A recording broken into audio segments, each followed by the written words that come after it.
18 damage to choose a rare card, you say? That sounds pretty nice. Let's take a look at our map before just diving in and deciding on something right away. But 18 damage for a rare card, I love, on the Ironclad, I love a feed start. If we could get a feed early and take some extra combats, 18 damage isn't as big of a deal because we have Burning Blood. We could turn this into a very nice max HP style run. Let's see what we get from this option. A Reaper instead. Could also take Barricade and try to build into Barricade, though I find that it tends to be way too slow this early in the run. It costs 3, and our elites are going to demand a lot from us as we get in, or try to get like some decent tempo going against, say, Gremlin Knob or Lagavulin, or even the Sentries.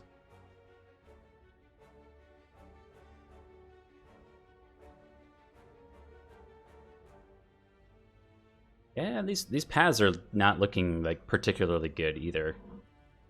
I'm thinking about installing some mods in the near future to... I really like the one that lets you mark on the map, and I think it would just make for a nicer streaming experience if I could actually point to the things or mark the things that I'm talking about and mark out my ideas as we're kind of going along. And it might just be nice to, I don't know, get some of that going. I've resisted playing on Mod the Spire for a really long time. For a lot of reasons. Options kind of suck. Yep. Reaper? We should take Reaper. We shouldn't just skip. There's a lot of multi-enemy fights where this is going to give us more than... I mean, it's going to be worth the draw, I guess is my point. So we'll take Reaper, but I'm not super happy about it. Tortilla flat. Fantastic to have you by so early. Okay, we're just getting started here tonight. Things are they're quiet so far.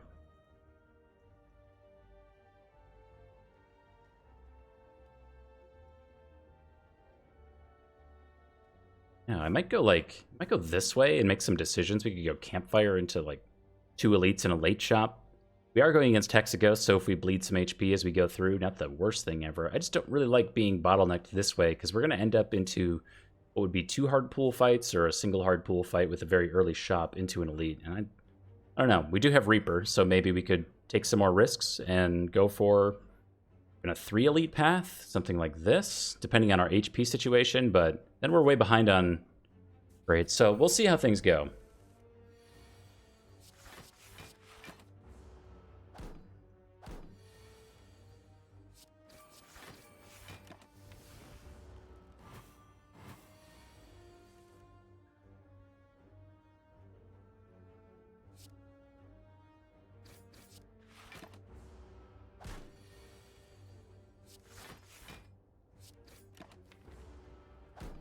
Alright. We get some value out of our Reaper. Come out ahead on that fight, go to 57 HP. And that barricade. Is looking awfully nice right now, yeah? I mean, it required an upgrade. I don't think it actually was correct, but... Thank you very much, Rebel. As I said last time, always fun bumping into you. Elsewhere.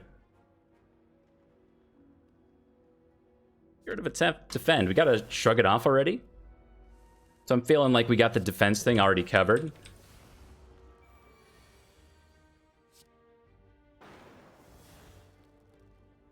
We just gained 6 back. I'm actually tempted to do this to get ahead on the fight. So if we go here, it brings you to 24. The boss is Hexaghost. Yeah, let's do this.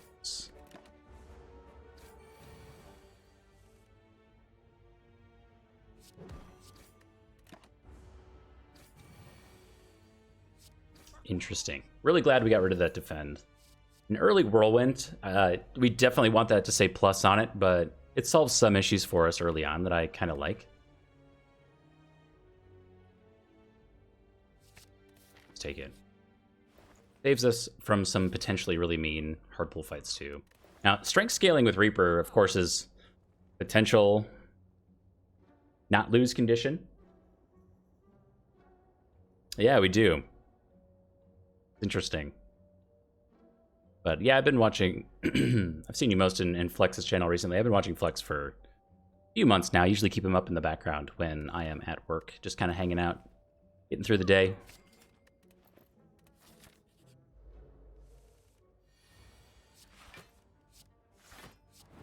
I might watch, well, I don't know. I sometimes I feel like I watch too much Twitch, but not like actively watching it a lot of the time. It's just kind of there.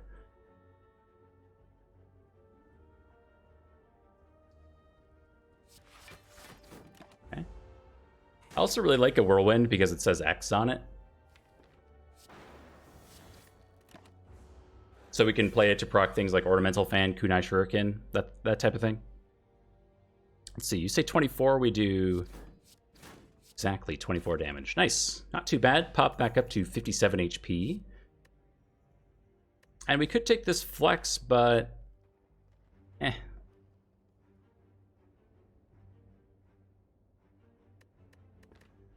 I'm gonna skip all this stuff. I'd rather upgrade our Inflame and just deal with Inflame than take any of that. We have 2 potions, so I'm kind of feeling like at least we do this and then go this way, worst case scenario. But then again, this ends up being a dead node. We don't want to go to this shop, so we'll see how things go here.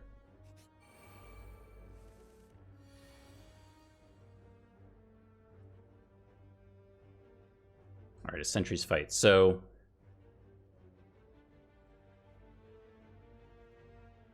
I think this is a better use of our Fire Potion than our Power Potion. The Power Potion definitely could have some good answers here, like a Combust.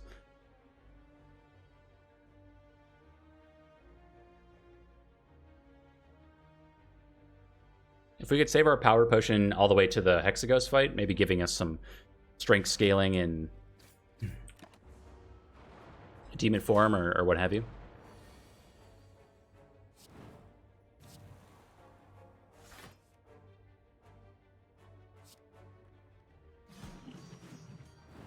Yeah, I like that. All right, one problem is gone. Could have also hung on to it and gotten a 3-way Reaper going for 18 HP back, but I didn't think of it, to be honest. I don't know if it would have been worth it to take the... What, take the 10 damage so we could heal an extra 6? That doesn't make any sense.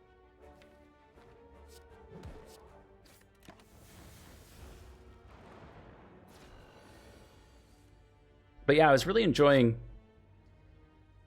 playing on the Cloak and Ladder yesterday. Just visiting the lower Ascensions is such a breath of fresh air.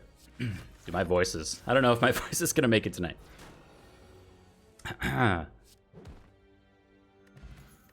Bottle Tornado's nice. If we had taken that barricade, we got Second Wind. We saw Entrench. We got to Shrug It Off. There was a Body Slam in there for some damage. I don't think it was correct, but we got a lot of really neat pieces to come through that could have been pretty okay. Let's take this Twin Strike to pair with our Inflame, and then we will go ahead and bottle the Inflame. We always have it on turn 1.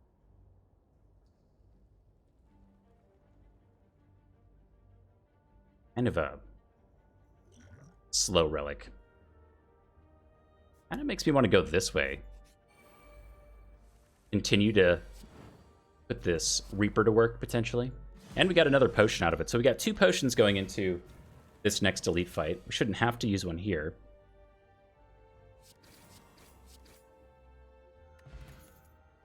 Limit Break and Sword Boomerang. I'd rather have the Sword Boomerang over Twin Strike. But Limit Break is with like a bottled Inflame. I don't know why we wouldn't take this Limit Break. Pretty good.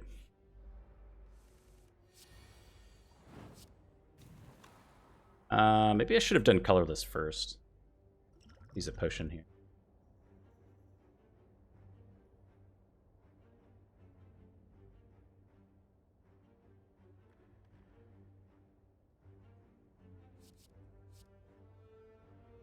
Do Trip.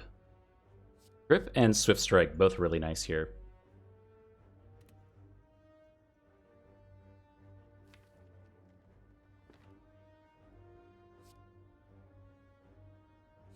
The Swifty. Already got 2 strength, so that's doing 13 damage. Hopefully we don't have to draw that again to actually get around to our win condition, but definitely happen. Probably will happen.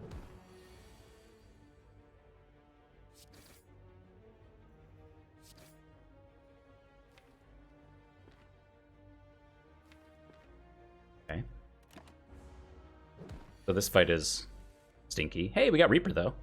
It's nice. It's 6 HP back, and then another 6 on top of that. So, I mean, it was looking bad. It's not great. Demon Form. But, no, we don't need Demon Form. Demon Form is so slow. We've got Bottled Inflame and Limit Break in here. We don't need to take Demon Form. We need to upgrade Limit Breaker and Flame. Well, really both. All right, let's go this way. Kunai. So we get some deck scaling. Not exactly what we want to see, but it's okay. Good with it.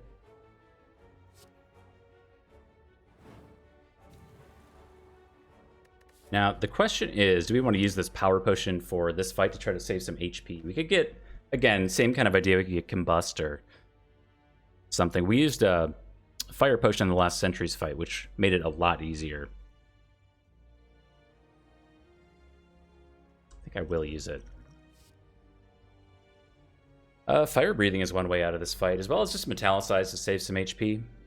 So Fire Breathing when we cycle the deck, which won't be for 2 turns. We do have a Sender's Bane coming around it. Or Metallicize.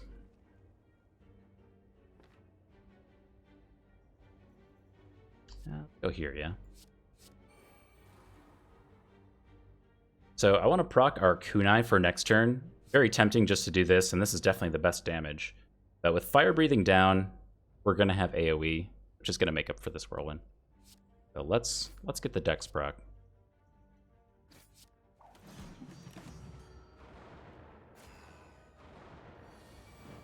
Hey, nice.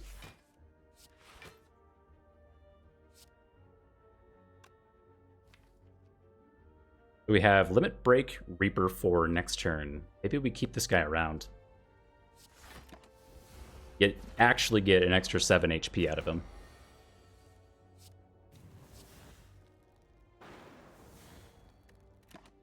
Delicious.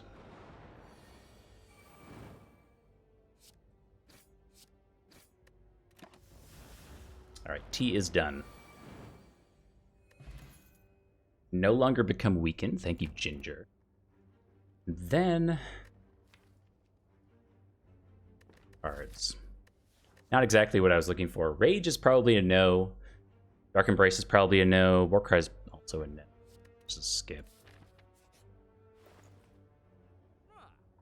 Toolbox is here, as well as Shuriken, so we can't see Shuriken. Shuriken Kunai Dream is gone. We got that last night on the Cloak and Ladder challenge, and I really enjoyed it. Yeah, the Fire Breathing came through there.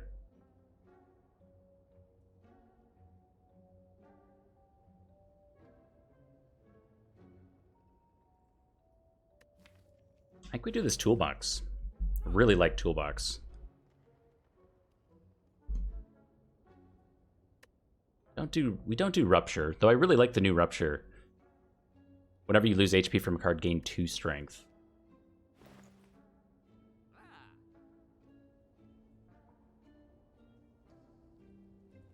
You think, oh, Speculative Dark Embrace.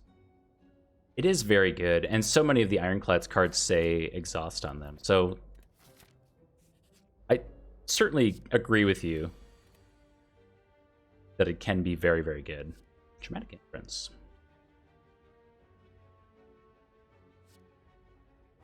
I don't know. We have Inflame on turn 1. This is 10 damage, and maybe a Kunai proc.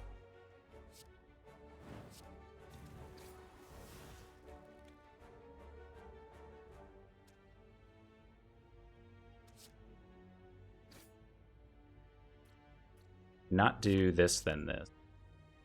We took a hit here, huh?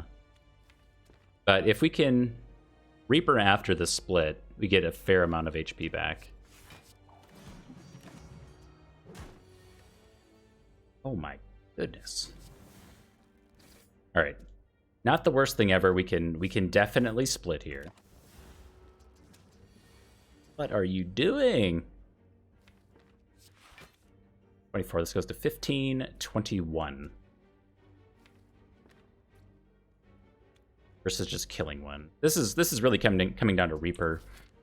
I guess because we're going into Hexaghost, maybe we just don't care as much about Reaper. We don't need all of that HP. Hopefully.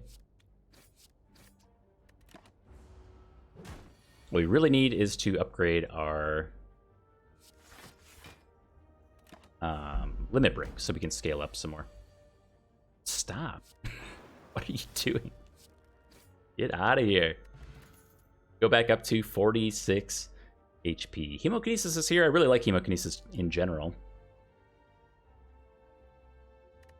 Do we need it? I don't think we really need it. We have Whirlwind, Twin Strike, Bottled Inflame, and Limit Break. We're really just leaning into, say, Twin Strike, basically, at this point.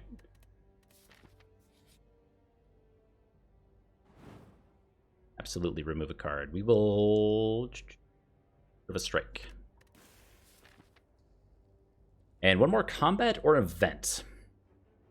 How many events have we gone through so far? We've gone through 2 down here.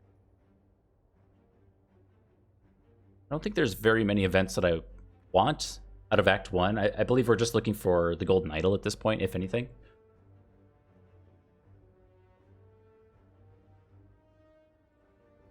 Yeah, we'll take another combat.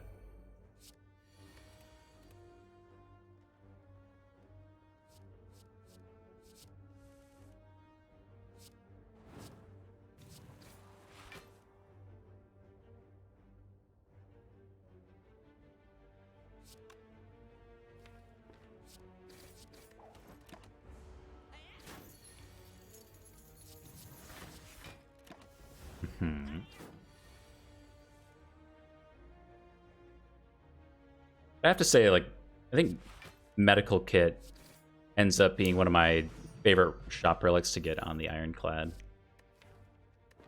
Battle Trance, yes. Battle Trance just helps us cycle the deck faster, getting around to what will be, or Limit Break plus, even faster.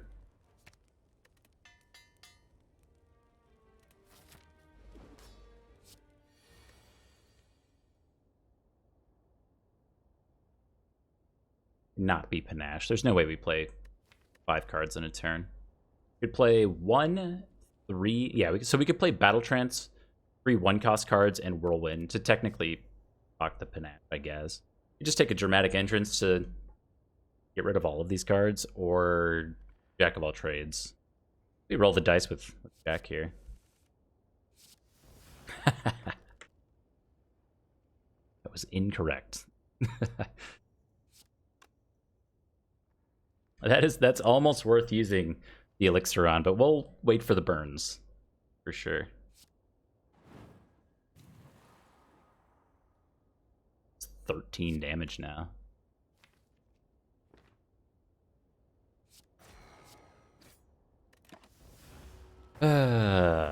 Okay.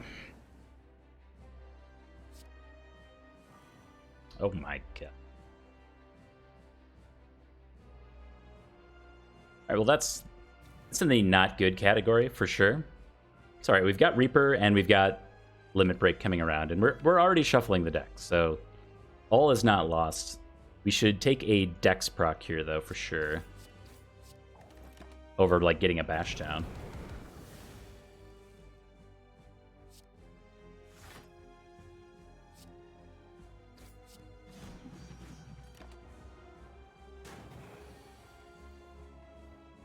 It's a secret technique for Hexaghost. If you extinguish all the flames in the background, this gives him strength. As you'll see, as the fight progresses, we need to extinguish these flames.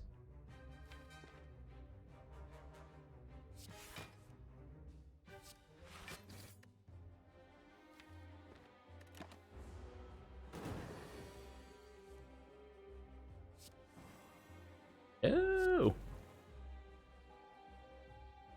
All right, so do we elixir this? It's 2 burns. They're the only ones in the deck right now. We're getting more, but we get rid of all of those. We can get rid of Mind Blast, and Bash is also on the list of cards that could maybe go.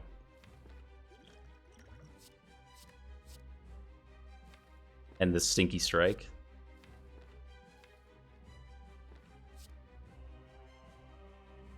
But we could play Bash this turn.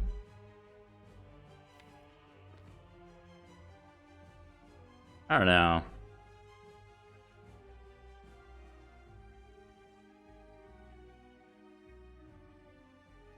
Medical Kit shines in a lot of areas. It's especially potent when you're on the Ironclad and you have so many exhaust synergies. But even outside of that, there's a lot of enemies that just add wounds or burns into your deck that you can get rid of for free. It's really nice. I kind of wish it made like slimed cards cost 0 or something weird like that.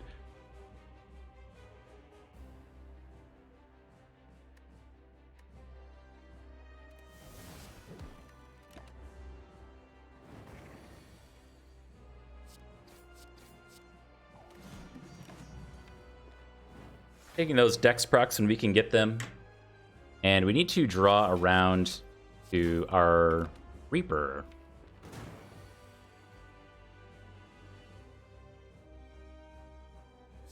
To our Reaper. Ugh. That's bad. Oh yeah. Okay. We have Reaper for the Inferno turn.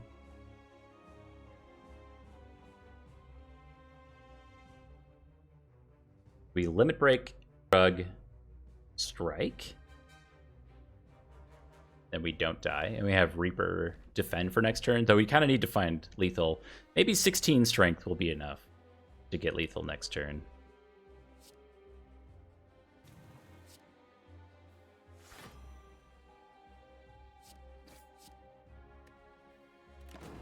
Ouch.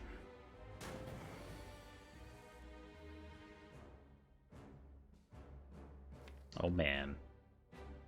So we gain 20 HP back here. I don't think we ever survive, right? It's 36 damage coming in. We'd go to 25, 32, so we don't quite live with Reaper defend. We need to find lethal here, which is just a humble strike. Oh, thank you so much. I was like seriously sweating bullets there for a second. 42, 62 damage, so we can't Twin Strike Reaper, unfortunately. Which means we have to leave all this HP on the table. It's sad.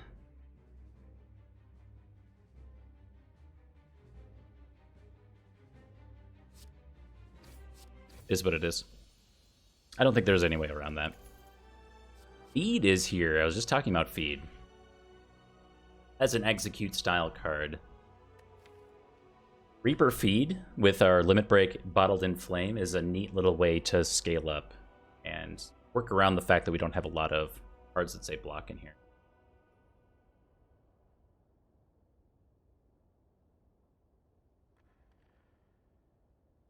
Medical Kit, the one thing, my one big change that I'd like to bring to Medical Kit, really, is they need to change the color of it or something. It's just, if you put it next to Toolbox, they definitely look different. But for some reason, when I'm watching other people play Slay the Spire, I see Toolbox and my brain thinks Medical Kit. It's just like, I don't know if it's like a very similar color red or what it is. But maybe they change Toolbox to be more like rusty, kind of like a rusty red or something like that. I want to say gray, but gray's kind of boring.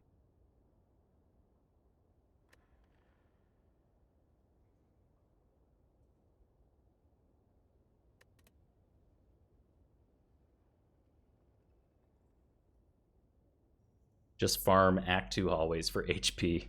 Yeah, what could possibly go wrong there? So I'm torn between Feed and Immolate. I feel like every time I take Feed, I take it with the best of intentions, and then it never quite works out the way I want it to. Immolate's a great answer, but we have the Whirlwind in here already, so I kind of just want this Feed.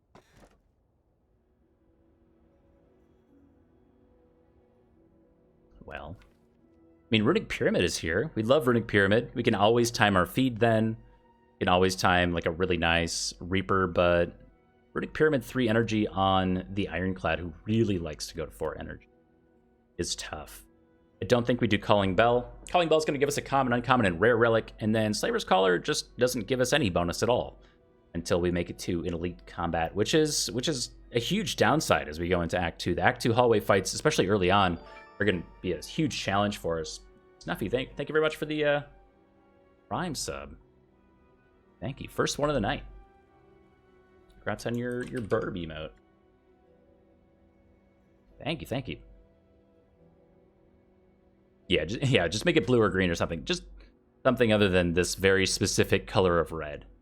I also think like because I'm kind of picturing medical kit and it's got like a heart on the front or something, and it's like this pink color, and the top of toolbox is like, I don't know, it's like pinkish, right? It's a very light red. There's something about it that tricks my mind when I watch other people play. I don't think makes total sense. I can't argue for it. It's just the way my brain works. Speaking of farming Act 2 hallway fights for HP, I think we're gonna struggle there. Like the hard pool fights, just thinking ahead to Snake Plant, I mean really almost any of them, we're gonna have trouble. And then we have this kunai scaling and with 3 energy, which is also gonna be slightly awkward.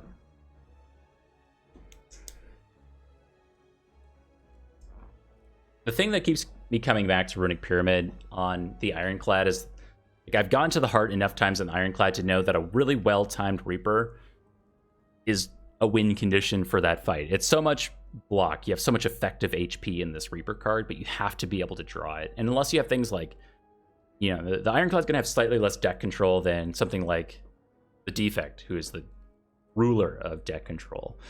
Nothing quite like it. The holograms, the seeks, the rebounds, all of those things. You can manipulate where your cards are on the Defect more than any other class. Except, of course, when you have Runic Pyramid. So, you know, with just maybe a headbutt or something like that on the Ironclad. So I was thinking, like, all the other Defects, like card draw mechanics. There's so many just raw draw a bunch of card mechanics on the skim, and not think of the name of the compile driver. I'm trying to think of the one that adds a burn into your discard pile. I cannot think of it. 0 cost, draw 2 or 3 cards, add a burn to your discard. Overdrive? Overclock, thank you. I was like, oh, it's over something. Not think of it. Anyway, I really love a Fiend Fire plus Runic Pyramid on the Ironclad 2. So that's what I'm thinking about here. One of the problems with 3 energy Runic Pyramid that you'll run into time and time again, doesn't matter what Ascension you're on, is if you have a lot of starter cards in your hand, they'll just rot away and prevent you from drawing other stuff. So really important that we find ways to deal with these cards. That's going to come in the form of exhaust mechanics, so like a True Grit Plus, amongst other things that we can probably find. Lots of exhaust mechanics on the Ironclad, of course. So card removal is important. I'm looking for a lot of campfires this act, and I don't think we do exceptionally well against the elites in this act without some upgrades or just some extra help. I'm noticing if I hover over our rest sites, there's none on the left-hand side. There's these 2 right here, and then there's nothing. A lot of elites. If we were feeling real strong, wanted to farm some elites, I mean, we got lots of combats, lots of elites.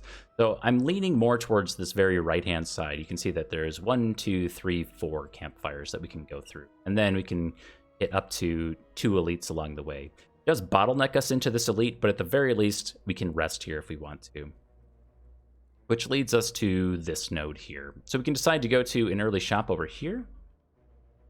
No more shops for the rest of the act. Or we can take an extra combat. I kind of like the shop. Our removals are going to cost 100, and if we just get a card remove out of that node, I think it's worth it. And a boule time. Love a good boule time. 3 energy bullet time. I'm probably only taking with a Runic Pyramid. Found myself early on in my silent career. Fun to say. In my silent career, that I was overpicking bullet time by a lot. I didn't understand the power of not drawing things. It can be just as important as actually actively drawing things. Ouch.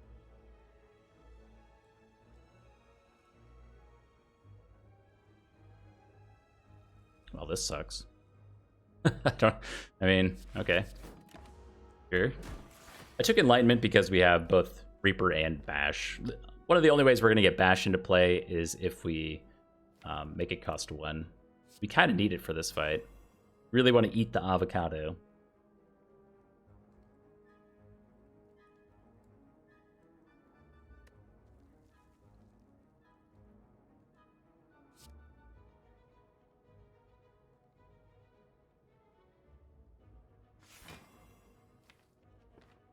I think we take some damage here to cycle some stuff out.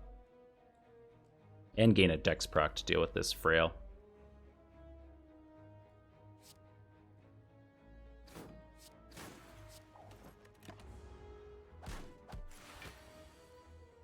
I have a hard time taking backflip early, though.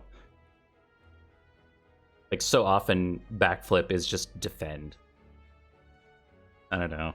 It feels weird, but so many... I mean, I talk about this all the time, but so many of the silence cards are like defend and do something else. That once you start seeing it, it's hard to unsee it.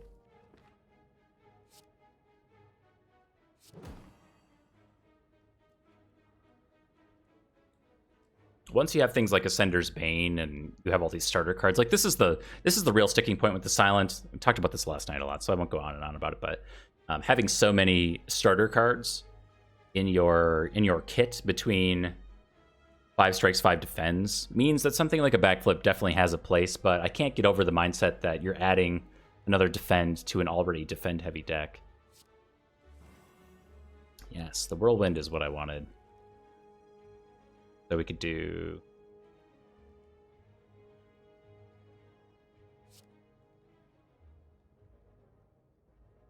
like this.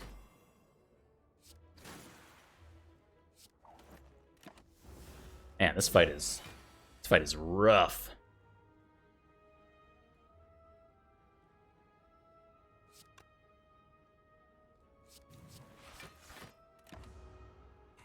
I mean, if we could get a hold of the Spire place to report this avocado, I'd really use some help. Yo, Baylor, did you hear? I can't remember if we talked about this last night or not, but Spelunky open multiplayer beta on Monday. Have 46 damage in hand. You're almost there. If Battle Trance draws exactly Enlightenment, you can do it.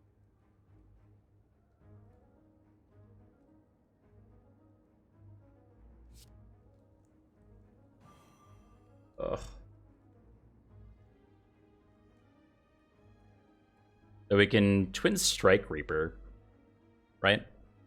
So it's 56. We do 42 plus some damage. That's enough. But we don't get the feed off.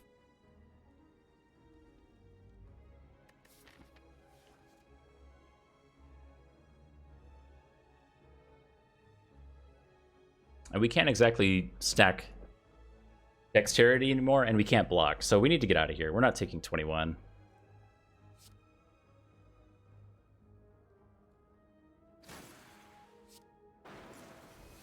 All right. Ouch. We get an explosive potion. It's pretty nice. Rage, I guess Rage costing 0 might have a place here. I very rarely click this card anymore. I don't really like it. But if we could take Rage and get some kunai procs out of it, might be one way to deal with this 3 energy problem. I was watching some people do Spelunky multiplayer today, and right before I went live, Lethal Frag was going for $7.99 in the Cosmic Ocean, and he was on like 7, I don't remember where he was at, but he was like, he was gonna make it, and I was like, ugh. I needed to go start my stream, but I really wanted to see him get to $7.99. He's got this clip of him dying on $7.98 in just the worst way possible. And for those of you who don't know Spelunky, this is like the challenge right now. There's tons of one-shot mechanics. It really doesn't matter what items you have in Spelunky. There's always the imminent threat of death. And the Cosmic Ocean is like this huge, big chain of events that you have to go through to unlock all this stuff to finally get to this place called the Cosmic Ocean. And there's a hidden ending in the game if you can go through 99 levels of the Cosmic Ocean, which is this very difficult area with tons of one-shot mechanic built in. Kind of wild. I am like I got my controller sitting next to me. I got it off the shelf before I started my stream because I was watching somebody play. Hold on, let me start over. On Friday, I watched a 2-hour interview with Derek Yu. After I watched somebody play Spelunky. Today, I was watching people play multiplayer Spelunky, and then, like, dude, I need to go do this. I need to, like, play some Spelunky. I've got to play Spelunky. Yeah, 798, dude. It's rough. Hey, I need to look. Oh no, he went offline. No. I'm scared. Okay. Greg seems like a good dude. Yeah, he died on 798 a while ago. He like missed a jump off of a rope. He was going towards the exit. Missed the jump off the rope, just happened to bump into a wall, and because he bumped into the wall, the little squid thing one-shot him. Otherwise, it was like free win. He had it. Oh, barricades back. Hey, Roos.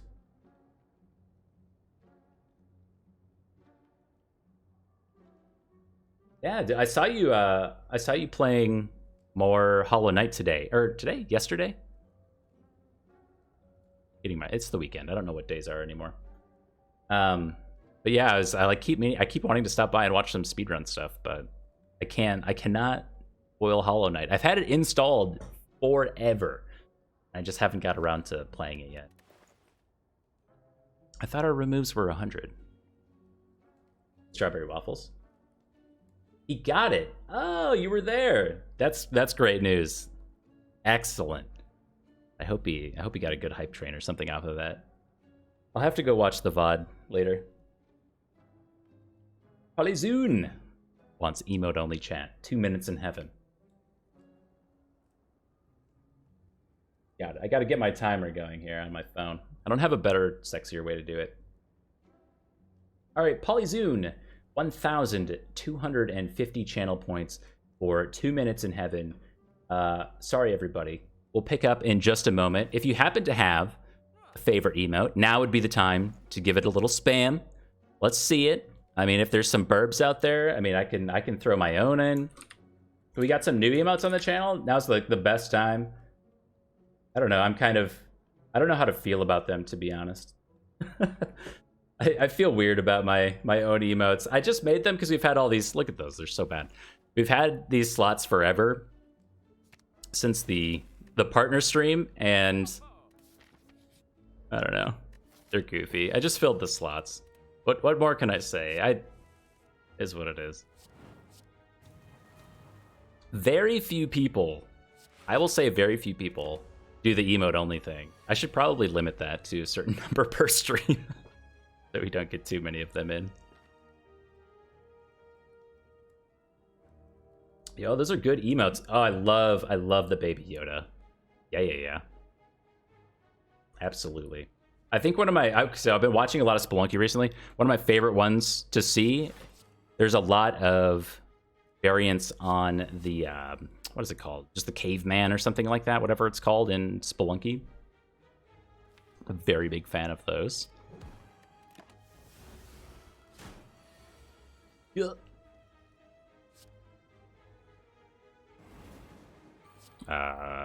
Do we have lethal? Probably not. It's only 21. Oh boy.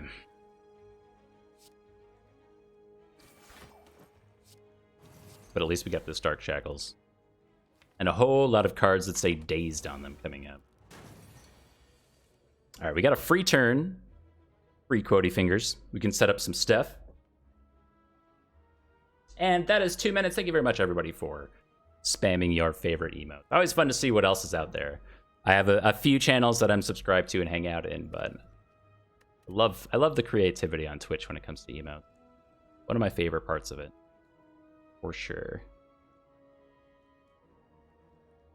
Let's do this.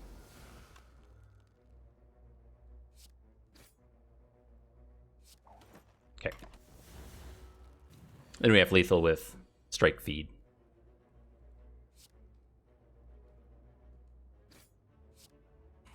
Delicious.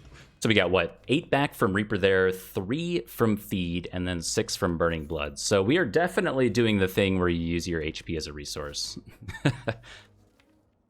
Maybe it goes without saying, but quite the ride.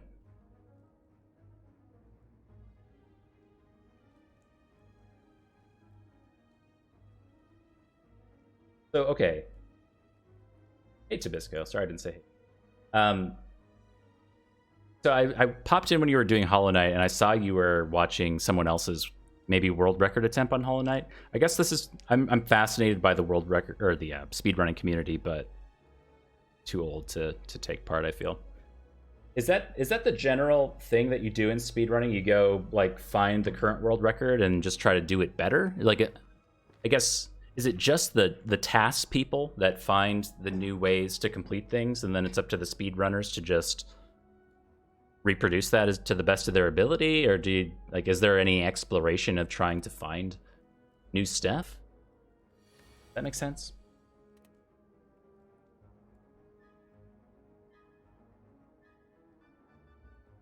I mean, the bomb wins us the fight, but I want to them. And Reaper them. Good Instincts is going to be pretty garbage here in a second. Make your own category and define it. God, I saw somebody... I was watching a VOD of somebody earlier today, and they have... Switch has this Clubhouse Games thing. Like 51 very simple games that you can get, and... like Mahjong, and I don't know, there's a bunch of just fun games in there. And somebody had the world record of a very, like, specific niche within that very goofy game, right? Probably just nobody else ran it. And their world record time was just under 8 hours, and they held it for quite a while. And then I guess somebody decided to actually run the category for real and got close to 3 hours. So I mean, like, more than cut their time in half by a long shot.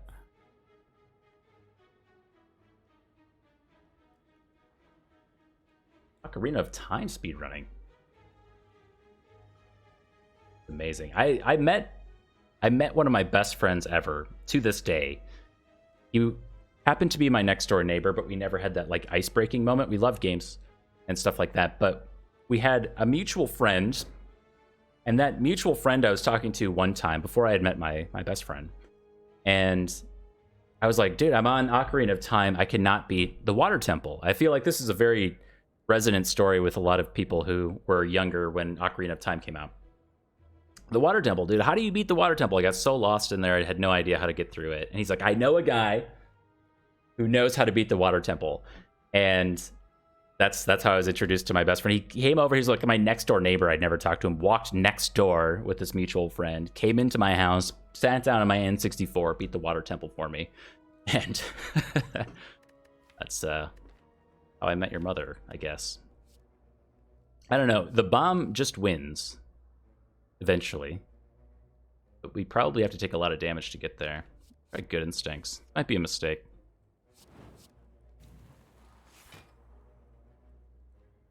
Ooh, order. Order! I forgot we had Lantern already. Could have done 3 attacks first. Cool. So this one dies to strike next turn. Ooh. Or Reaper. So we could Limit Break Reaper.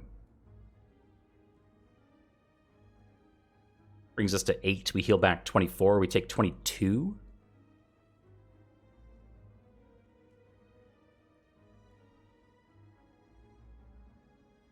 Oh yeah, no rush. No rush, Roos. I'm just like, ever since I found Summoning Salt's video, I have this fascination with speedrunning. I don't know what it is. It's just something about it that's really interesting to me.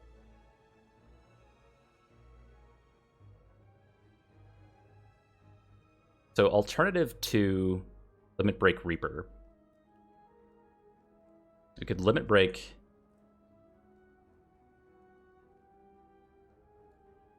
if we Limit Break Twin Strike, this goes to 18, and then we have 9 here. That's only 27, so we never get a kill on Romeo as well as this guy. Oh, no. Well, that's not true. Well, It's a very similar outcome, but we're going to be made weak. It's correct to limit break here.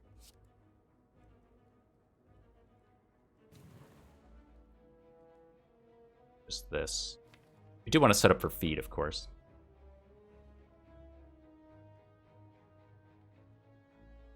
You're one of those strategy guide kids, dude. I have the most embarrassing strategy guide story. Again, from my N64 days. GoldenEye 007 on the N64. Everybody, I mean, you loved this game as a kid. Dude, I was so dumb. I have a lot of dumb kid stories. This is one of them.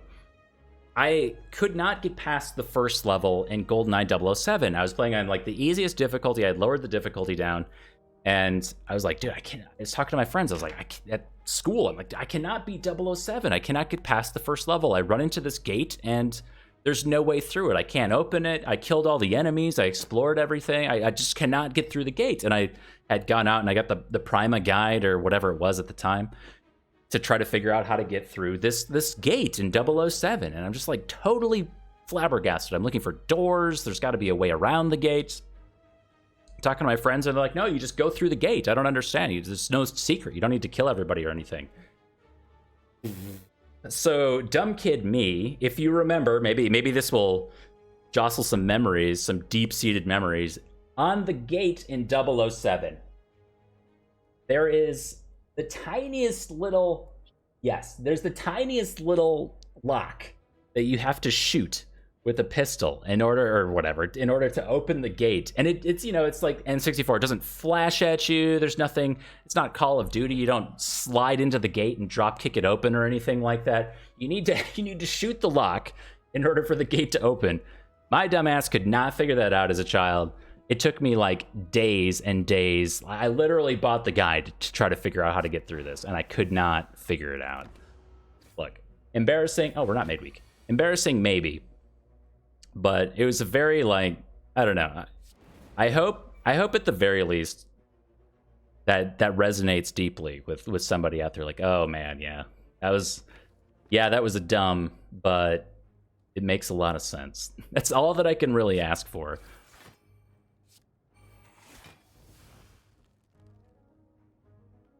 I guess. I should shrug. Whirlwind?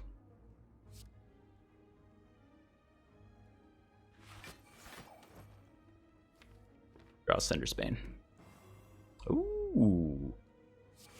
Blocked even more. Nice.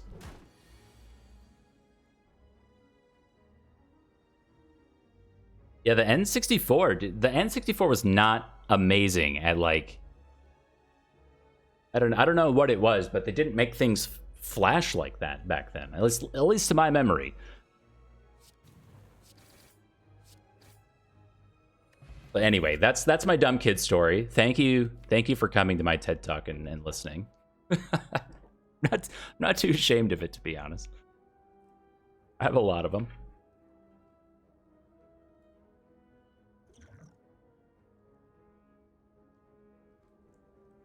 Dad called tech support. That's a good dad. That's a good dad. It's like, I can imagine if I had kids like, honey, help whoever beat the level in whatever game. And you're like, I can't figure it out. That's going to be me. Zuthus was in here the other night talking about playing Fortnite with his son on the Switch, but he gets to play at his son's MMR. Like, what a dream. You just go in and roast some kids on Fortnite. Hold on, I gotta read. Roos was kind enough to type out a long answer. I gotta read it. I was telling my story. As far as finding new things to improve speedruns, it starts out with a route that is just a casual playthrough, cutting out as much optional stuff as they can. We'll start to look for obvious types of skips, like maybe jumps you aren't supposed to be able to make.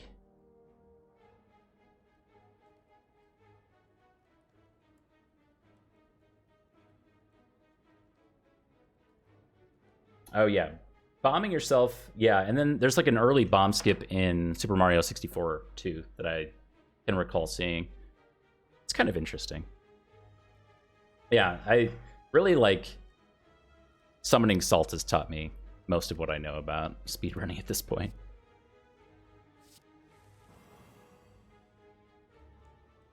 Oh, the red mask. Thank you so much.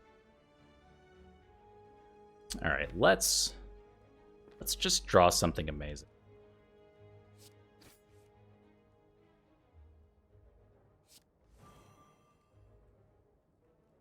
Nice. So we can get a... Wait, how do we want to do that? I want to get Inflame down. Don't want to skip this Dex proc. So we could do Inflame, Strike, Strike, Shrug. Take a decent hit to do that, but I want to get Inflamed.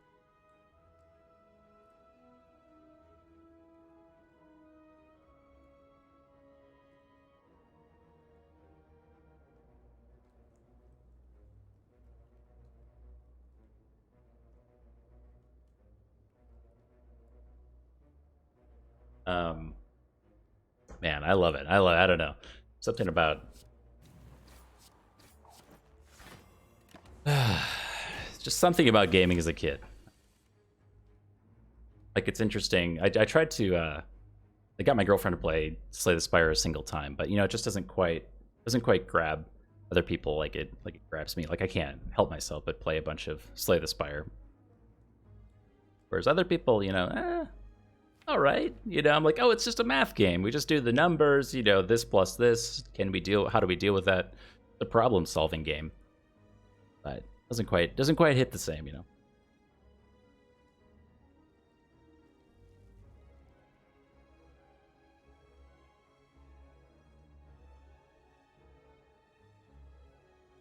Really want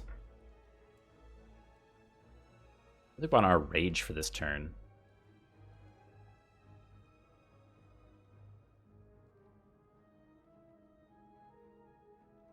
Yeah, I could. I really thought about... Well, I might still do it, but I was going to download this stuff to do some Slay the Spire speedruns, which I think I would really enjoy.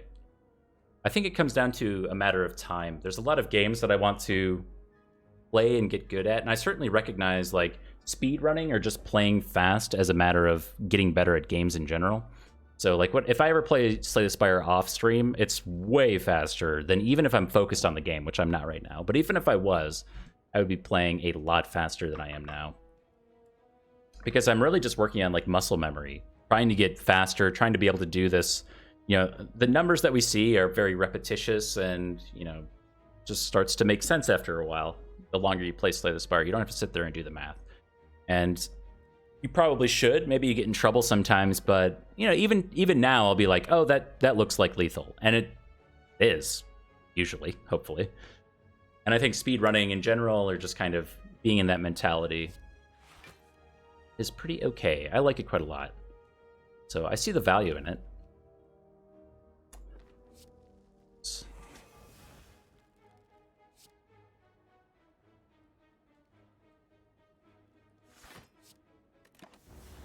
I don't get the Dex proc, but really wanted to cycle the deck here.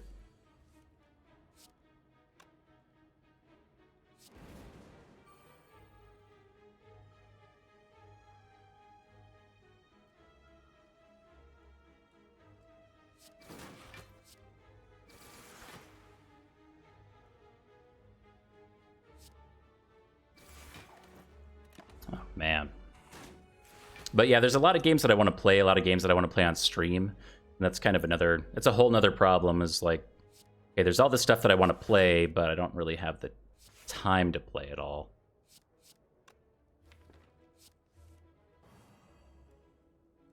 Oh, we actually get a Dex proc here. That's huge. Nice. So ideally here, what we're going to try to do is bump up our limit break as much as possible so we can... I think I see the problem. We're going to end up with too many attacks in our hand. So we can get a huge Reaper off and get a lot of this HP back.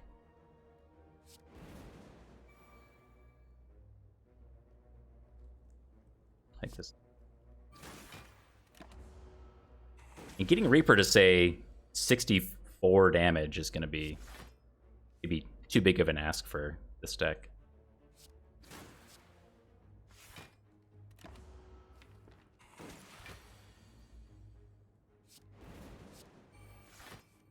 By the way, side story, but I was really enjoying earlier today.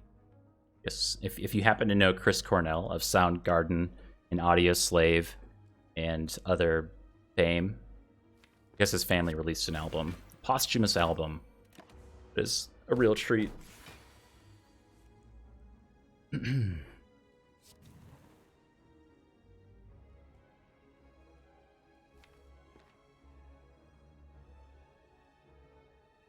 I know how I want to do this. We're close to just needing to kill the thing.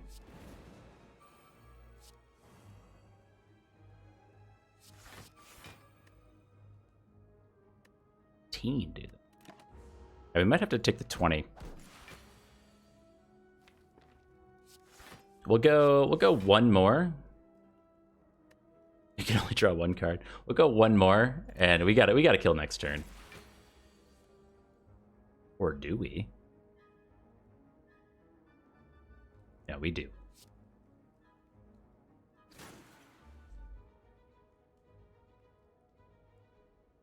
Really?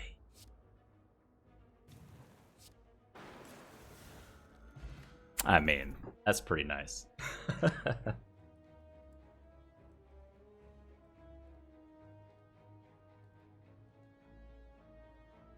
You totally did call it. Yeah, we got up to 60 HP. That changes everything going into this elite. That's huge.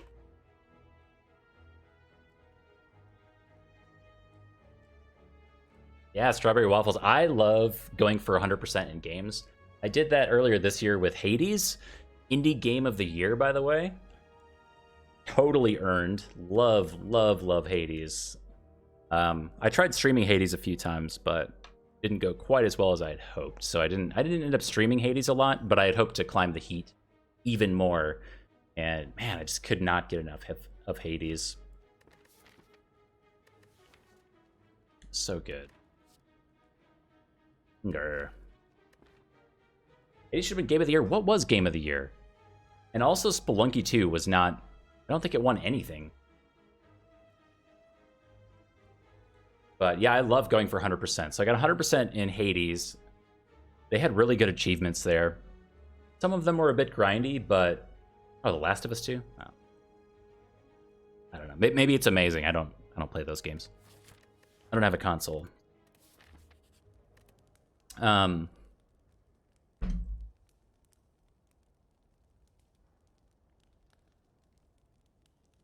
I don't know. Doesn't matter. Oh, got 100% in Hades. And then I want to do that with Spelunky as well. I've been waiting on Spelunky for no real reason.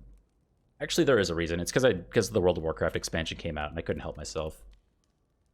Needed to play it. Eat it.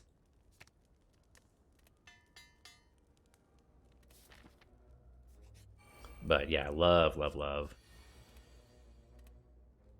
Yeah, the Hades thing.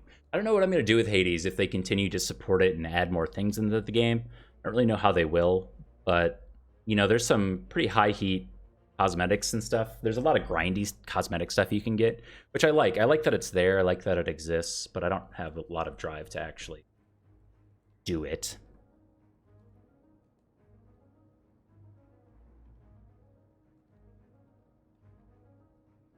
I could see Deep Breath actually being pretty good here.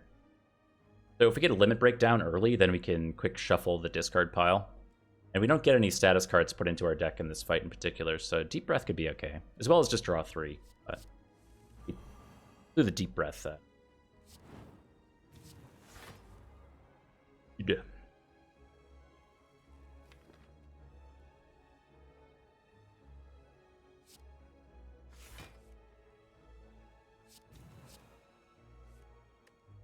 That's exactly what I was talking about. That's amazing. We got limit break to shuffle right away.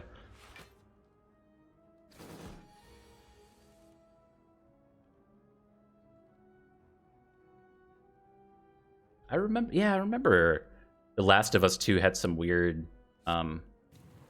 controversy around it, but I didn't really follow it at all. I don't know if I cared. Because I remember the complaints being... I remember scratching my head a little bit going... Doesn't make a lot of sense to me personally.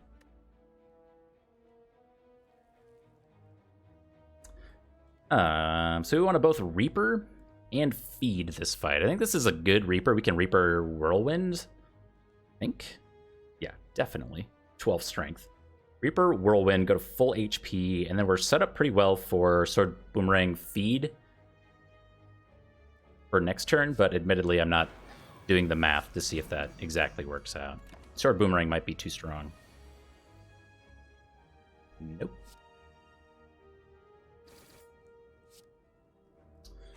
A clean fight. Get an Art of War, which I don't see getting a lot of use. A lot of screaming into the wind kind of stuff. I know. It's, I don't know. I kind of feel that way with Cyberpunk too. Like I got Cyberpunk. I ran into game-breaking bugs, but there's so much.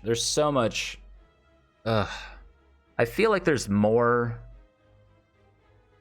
press and clicks and stuff to go around if there's controversy. So people just love complaining about things to get clicks, and it just kind of drives me insane. So I like mocked it a little bit on my Twitter, but beyond that, there's nothing. Like I wasn't being sincere in my dismay over Cyberpunk. I'm like, I'm just gonna wait like a couple weeks to a couple months, and then I'm gonna try it again. Not a big deal for me. But what do I know? What do I know? We'll do Whirlwind. We're potentially going into Tri-Slavers, which always scare me.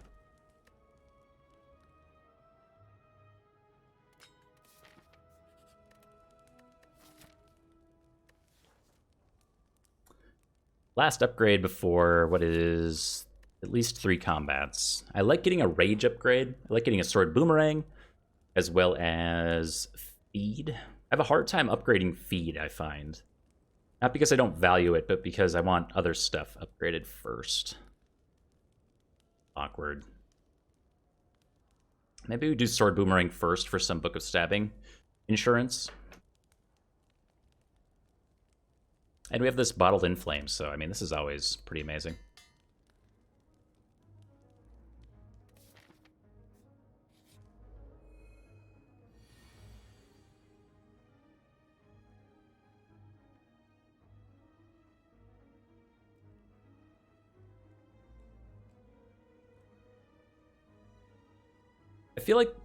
I kind of feel like The Last of Us was never gonna live up to the hype. Am I wrong in thinking that? So when I see people complain about it, I just kind of struggle and scratch my head. 'Cause who cares? No, it's just I don't get it. But I am looking to potentially get a console with this next cycle, so I'm kind of excited about that. I haven't owned a console in a very long time. What is this hand?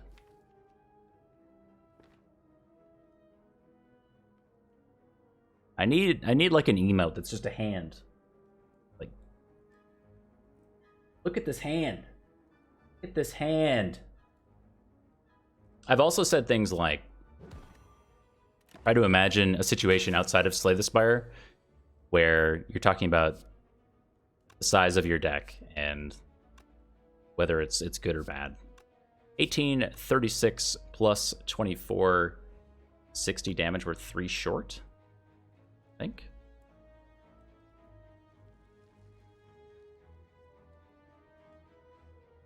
I do that math right? 1836, 60. Then we have 1 energy left over. We should do like strike, strike, defend, defend. That's okay.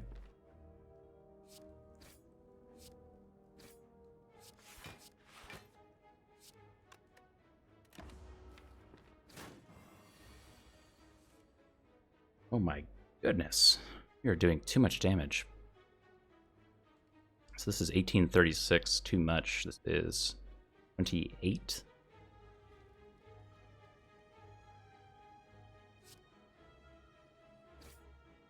Oof.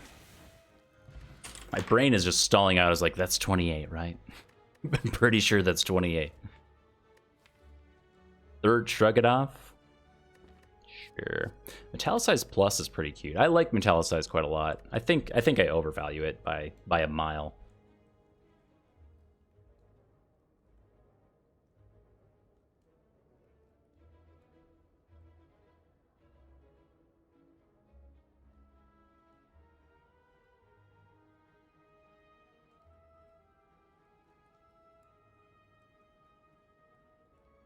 I just imagine some point in the future when I'm like 55 years old, standing out on my neighbor's deck at like a grill or barbecue or something like that, and they start talking about the size of their deck, and I'm just gonna chuckle slightly to myself, thinking back to these moments where I streamed Slay the Spire and complained about the size of my deck.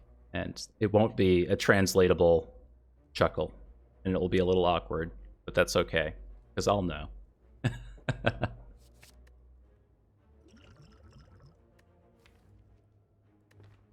I like this block potion a lot.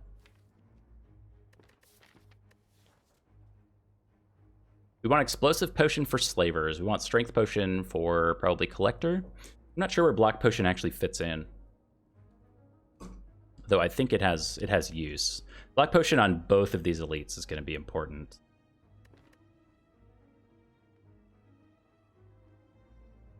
Ooh, dual wield. Yeah, dual wield on Metallicize. That's one of my favorite combos. Dual wield Metallicize and Juggernaut. So cool. With like an Orichalcum mixed in there. I just love the idea of pressing E to block. You get there on the Defect a lot, and that's my favorite. Like, the Frost decks are my favorite types. Lots of Glaciers and Cool Headeds and stuff. That's why two of my favorite clips are, like, discovering that the Blizzard animation scales the more Frost Orbs you channel.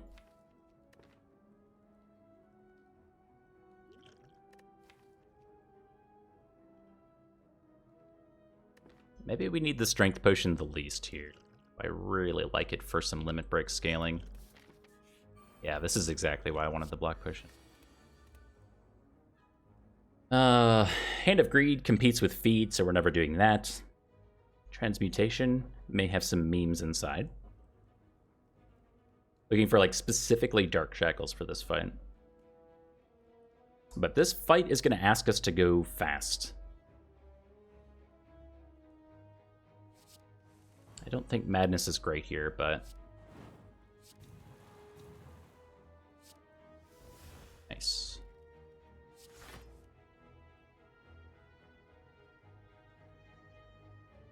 So we're going to take our Art of War proc into next turn.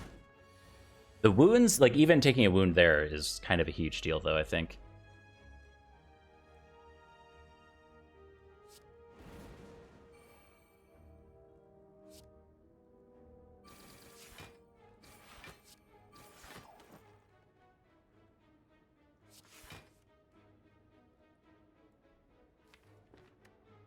Keeping Whirlwind around for Dex procs. It's going to compete with our Art of War, but turns like this are where I was thinking about using our Blanc potion.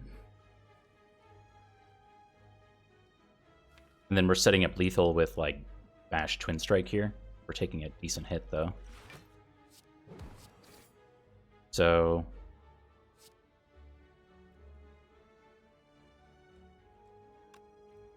do this. No, do that next turn.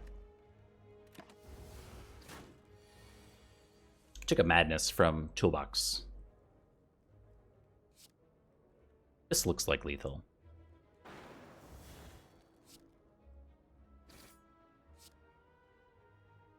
Nice. Self-forming clay. Excellent. Armaments is also excellent if we make it say plus with Runic Pyramid. I think we take that. There's not a lot of amazing things. Like, we have good upgrade targets here. I'd like to get Rage upgraded. I'd like to get Feed, Shrug It Off. I mean, there's a lot of nice stuff to get upgraded, but none of it's huge. Maybe, arguably, the Rage upgrade, but something like Armaments, just upgrading everything in our hand, seems very, very good. Apparitions for 47 max HP? No. Maybe if we had Toxic Egg. Toxic Egg, Runic Pyramid would be excellent. We could also potentially upgrade them with Armaments. Yeah, Heavy Blade was certainly an option. I feel like we have really good strength scaling already with Sword Boomerang and Twin Strike, though. And taking on cards that cost 2 right now needs to be at a serious premium because, yeah, Heavy Blade's going to be nice when it says plus on it and when we've played Limit Break a few times. But you're already noticing our ability to shuffle and cycle the deck back to Limit Break has been severely limited just because we're on 3 energy Runic Pyramid. So taking something that says 2 right now is, yeah, it's just a real struggle for me.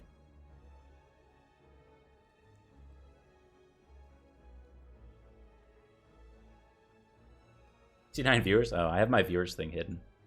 Oh wait, we're at 73 now. No! Maybe if I run some ads, we can go back down to 60. No, nobody leave. I'm kidding.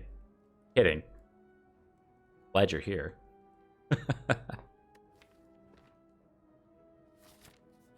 Skip apparitions.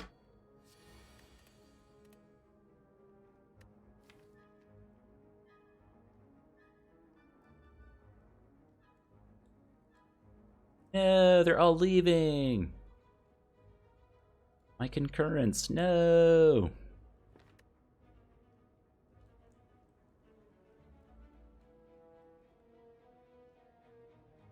Yeah, exactly, Roos. Like, if we have a ton of strength, then a single copy of Sword Boomerang is about as effective as a single copy of Heavy Blade. So, you know. But it is very nice if we didn't have Sword Boomerang and we just, like you're saying, we just needed that one thunk, that thing that just kind of bonks them with a nice amount of strength, or a small amount of strength, yeah. But once your strength really scales out of control, the fact that Heavy Blade does 1,000 damage is almost irrelevant.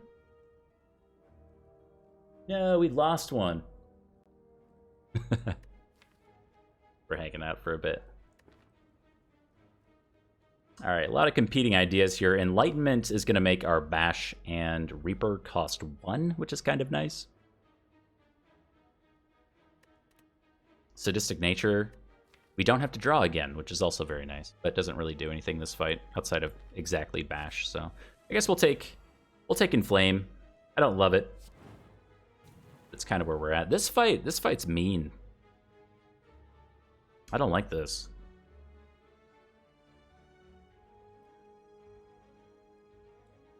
Pretty sure we're taking a lot of damage here.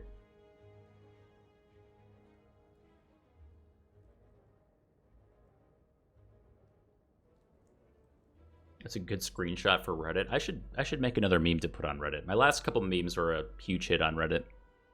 The one that I didn't think was going to do as well did way better than the one that I put a lot of time into. I made a meme in like probably 3 minutes. And it was a huge hit. And then I put like an hour or 2 into a meme. And it didn't go nearly as well.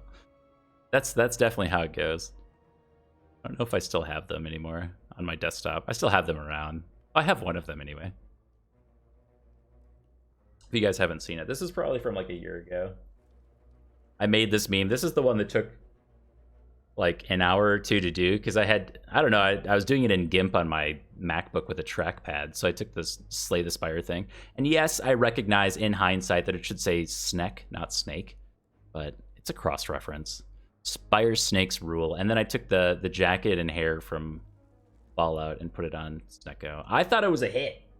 It was not nearly as big of a hit as I thought it was going to be. Hey, JJ. It's a fantastic evening in the Spire. Thanks for stopping by again. You're late because of Warhammer. What does that mean? What does that mean?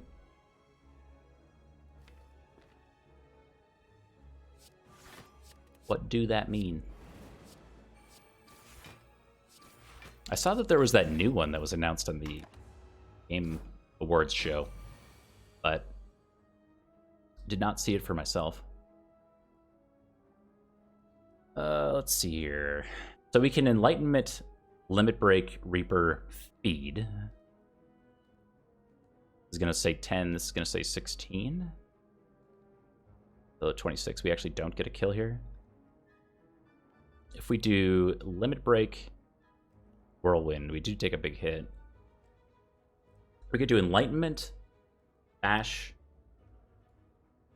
Reaper, Feed. Might get us there. We still take a huge hit. So, well, maybe we save Reaper. And we go for a kill on the cultist.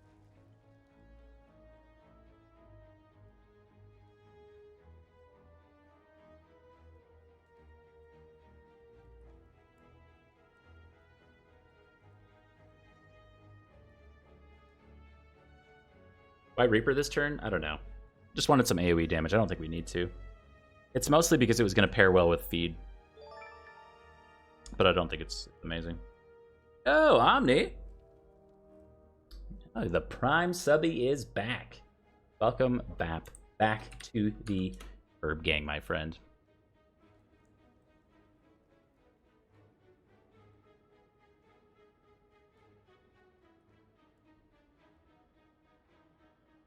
So we can Enlightenment.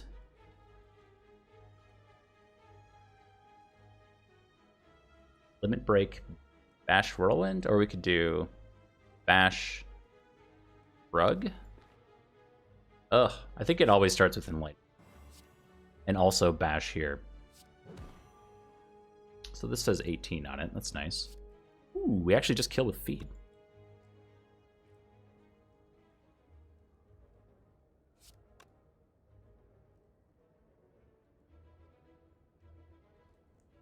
Yeah, that's gotta be it. We just Feed, Shrug, and then we can still Whirlwind for a Dex proc. Cool.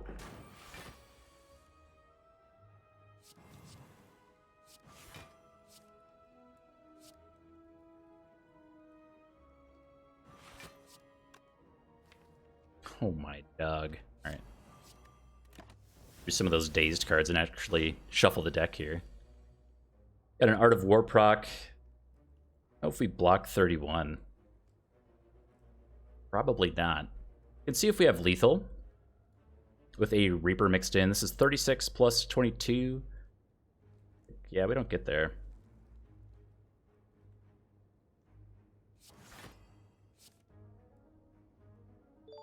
Does not help. Oh, bad hands. Debit card and didn't renew. That's 14 months is a lot. Thank you very much for the long ongoing support.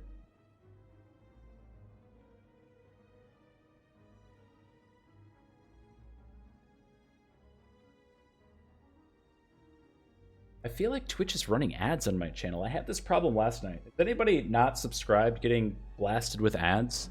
I am not running any, so I'm like mildly annoyed that this might be happening. You got an ad?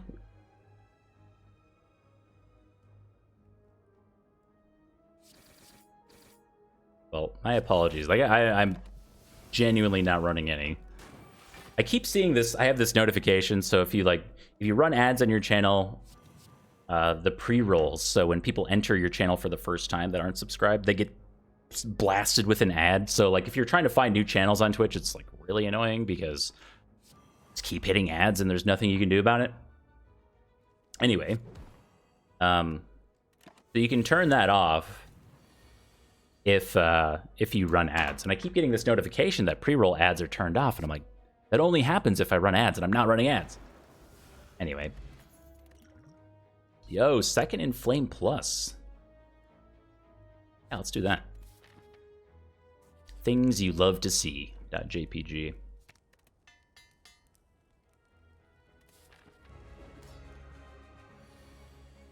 I know, it's I don't know, it's just kind of mildly annoying as a content creator. I wish I was in more control. Like, I'm tempted to take a break from my stream after a few hours and run 3 minutes of ads and tell everyone I'm going to do that, so they don't get hit with ads for a long time when I'm actually doing things, but I don't know, man. I don't know what I'm supposed to do. Let's do blind. If this gets hit with armaments, it's going to be one of those things you love to see. It's going to apply weak to all enemies, if and when that's the case. And I feel like taking 4 energy into next turn. We have a lot of... Like, we don't really have much to do here. We could shrug it off just to cycle the card, but I'd kind of like to have it around.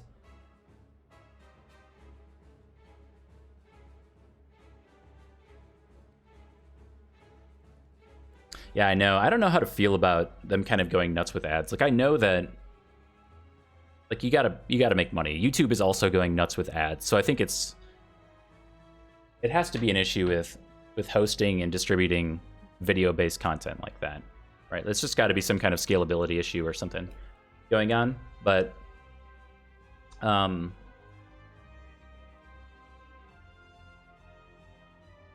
yeah, I don't know. I'm a small-time streamer, so I don't have like the inside information on any of that stuff.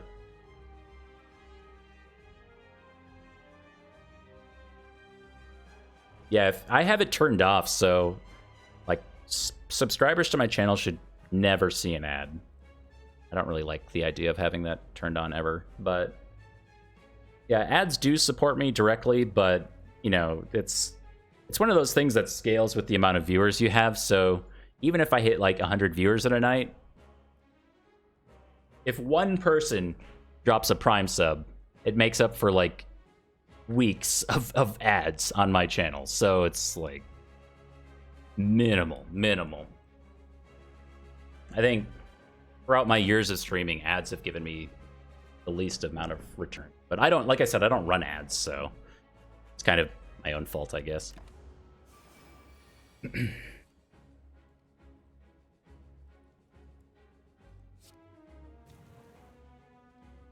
Let's see here. 1428.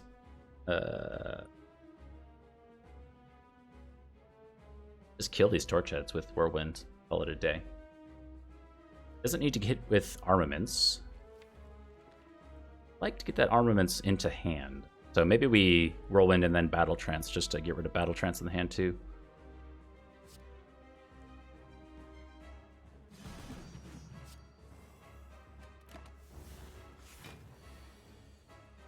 Hey, there's our armaments. Nice.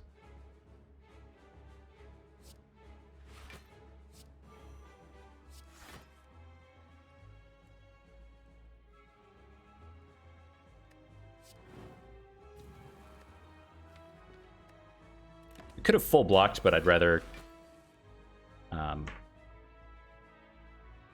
get that limit breakdown so we can keep cycling the deck. Like I said earlier, this was the idea with Heavy Blade. We run into issues with 3 energy Runic Pyramid just not being able to cycle cards out of our hands. So if we can't shuffle the deck, if we can't cycle back around to Limit Break or what is now Blind, maybe Armaments hitting a few more things, that's going to be a huge factor for us going forward. So we need to be playing cards just to clear hand space and get Dex procs. To that effect, we could have played Rage, but if we get hit next turn with all these debuffs, Rage is going to be a really nice source of block for us since we weren't able to scale up Dexterity a few more times. If we got to 2 or 3 decks, that would make our defense actually do a decent amount of block.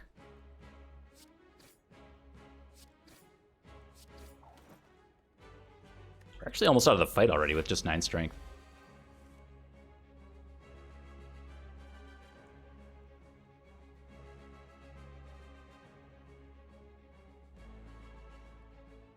Don't have it, right?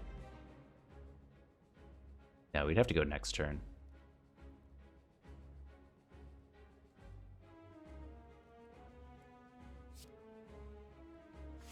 Am I blind, please? Am I blind, please? That's not it. Ouch.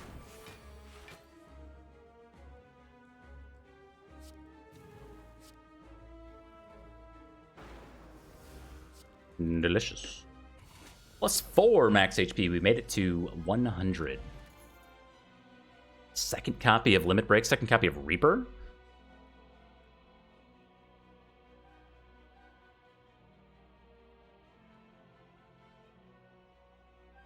Your first paycheck ever from Twitch after 15 months of affiliate. 50 cents from ads. It really does not add up. Imagine if you have thousands or tens of thousands of viewers, it may be different. But I also think with like newer contracts, Twitch is requiring bigger streamers to run ads every hour. I've seen that. I don't watch a lot of bigger streamers, but the few that I do, I've seen them comment on that.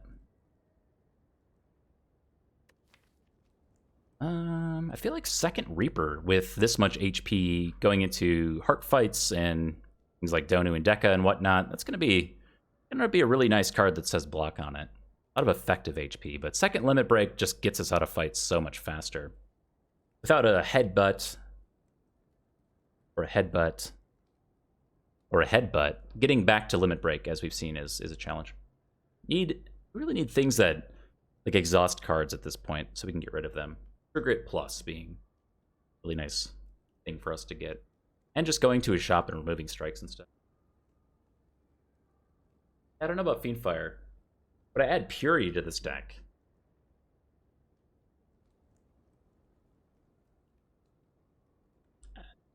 If we really had no other exhaust options, just the ability to get rid of Wound, Burned, Slimed, those types of status effect cards, and then maybe some basic cards, I suppose. I think we could justify the draw. Like, that's the problem with Purities, that we got to draw it. But with Runic Pyramid, it's always going to line up with something. So, much like adding in armaments this late into the game, it would do something. Kind of like it.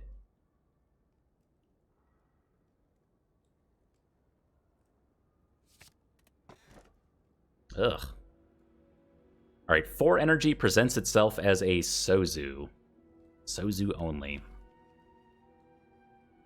Was this our only energy relic this run? We took Runic Pyramid over some stuff that I don't remember. Black Star is no. Black Blood is also no.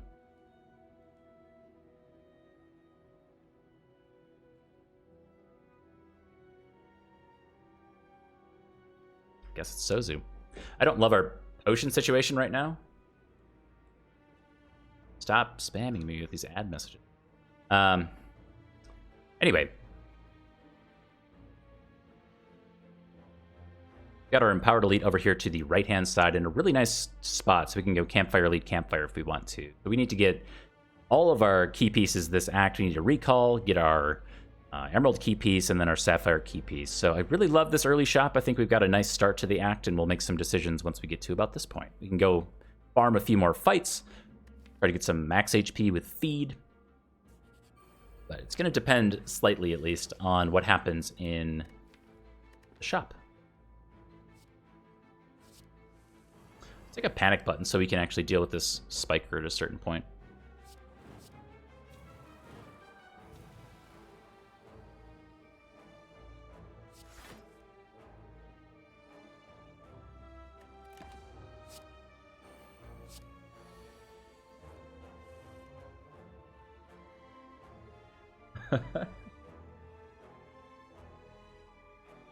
Yeah, I have a pipe dream of getting to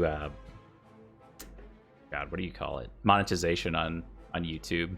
Not because I'm under the delusion that I'll actually make any money off of it, but I just think it would be neat to say that I got there.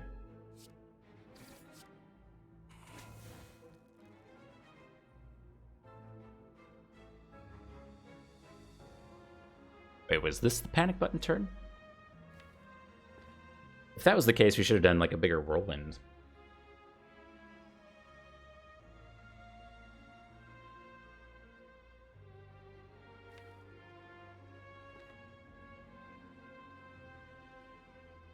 It is really interesting. I don't know.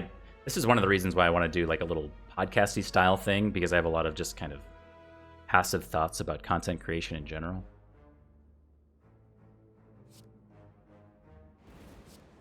Alright, I'm gonna see what happens here.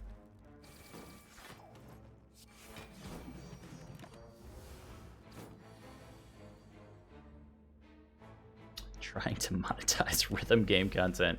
Rip.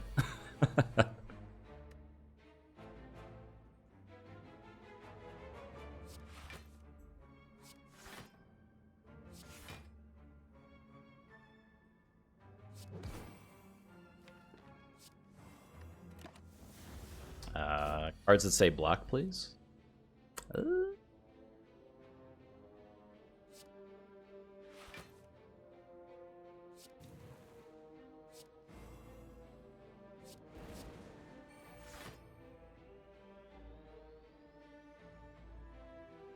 When attacked, deals 11 damage back.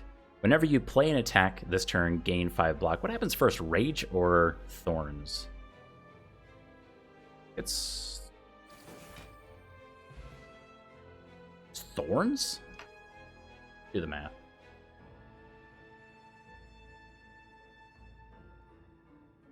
Damage, then healing. Oh, that's a really good one to know, too. Clothesline plus for card that says block. Our first boss is the Fun Eater itself. I'd really, really prefer a Shockwave over a Clothesline. The 3 turns a week is pretty important. It's one of our better block cards right now.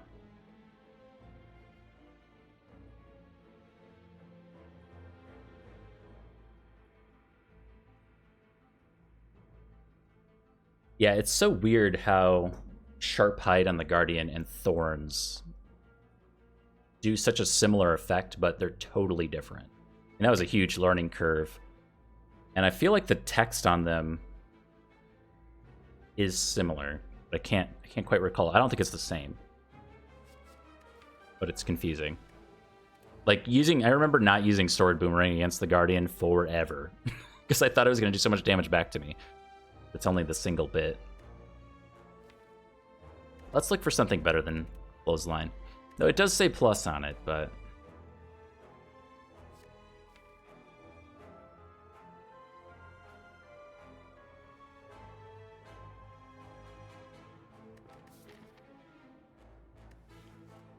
That says plus. It says plus. It says plus. If it didn't say plus, that wouldn't have even been a question. Dual Wield is here and on sale. Dark Shackles is here, which with Runic Pyramid is amazing. Things you love to see. .jpg. What would we dual wield? Dual wield our Reaper for a 3rd copy. Could dual wield our Inflames.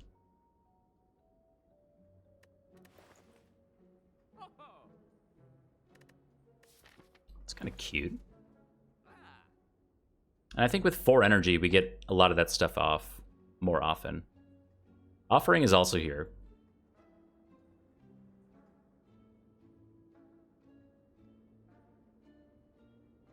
I feel like I read on, I think it was on Reddit. Mega Crit released that huge dump of data from all these different runs, and disproportionately, outside of like almost any other card in the game, Offering was in a vast majority of Ironclad wins. It's exceptionally, exceptionally good. Yeah, I think we're for sure buying Dark Shackles. That one's not even up for question. I'm just going to click it. That's always happening.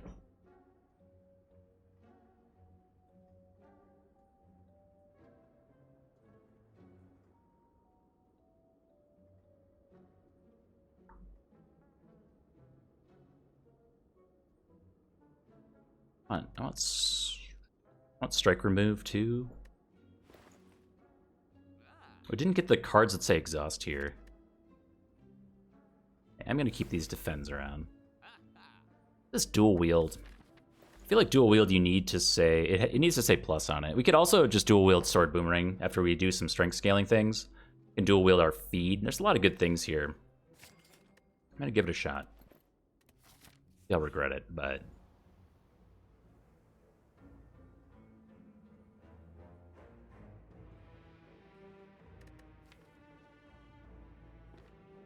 Do we know if this is the bottled Inflame or not? Would it have the little bottle icon on it?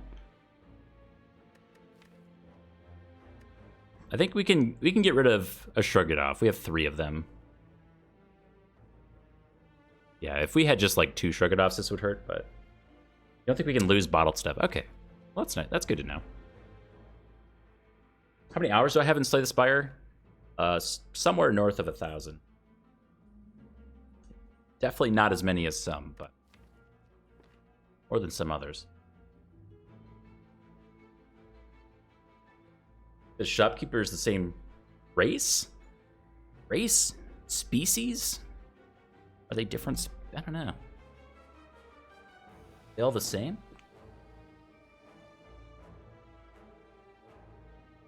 They do both have robes on.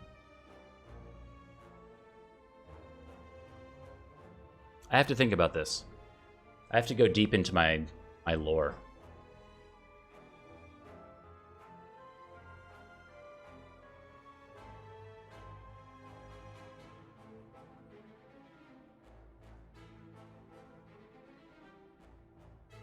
Because if that's true, well, no. I have to think about it. I have to think about it some more. We can come up with a good answer here. A good question. I really like that one.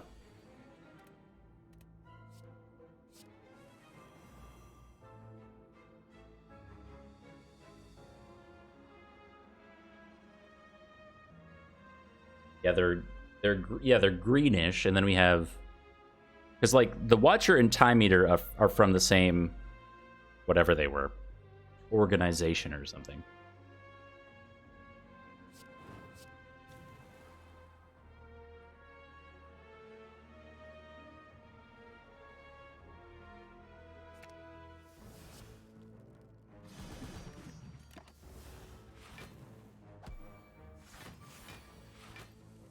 How many enemies am I fighting right now? 3 or 6? That is a good question.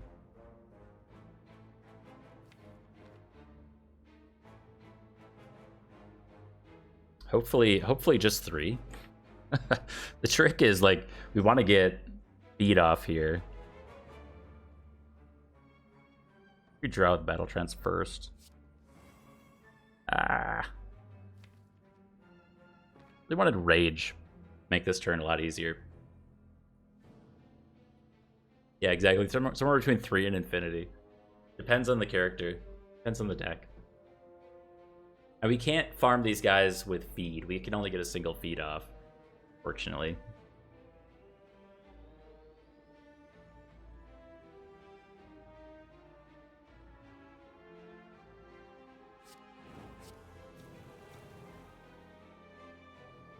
There's a lot of damage. 30? This works, right? Yeah. Nice. 3 max HP. Maybe, you know what? Maybe I should have been a little more patient and gotten armaments off on that feed. I'm going to take that as a mistake. We could have 1 more HP here.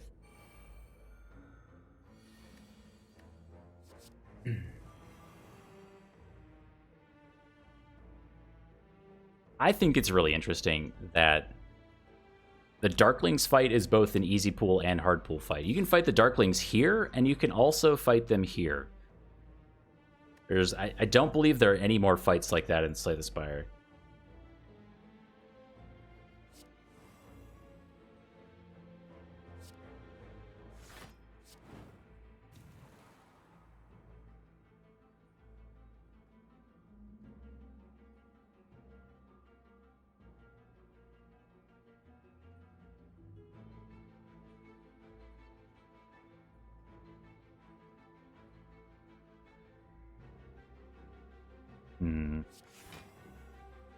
I think we just draw 5 and take Art of Orda next turn.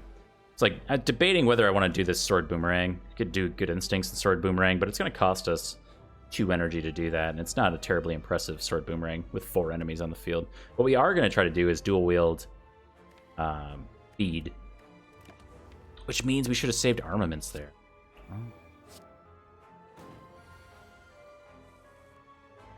So the goal is to kill the Exploder. That's about it, honestly. Just kill the Exploder.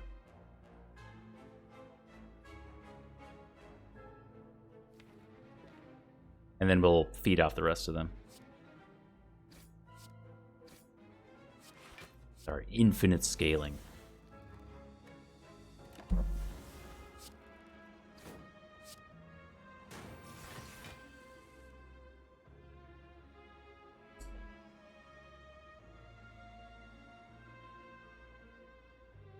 Okay, so we need to find 18 block, and then we can whirlwind for 2? Hopefully.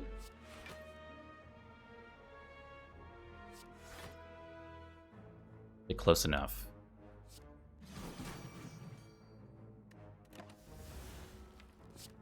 Ugh. Now, the dazed cards are going to make this so difficult to actually cycle through. I don't know if we're going to be able to get the armaments feed off. Or anything else. Quite honestly. Just being able to draw 5 cards per turn. Kind of a big deal. Okay, cool. So we can do our dual wield feed here, as long as we make hand space.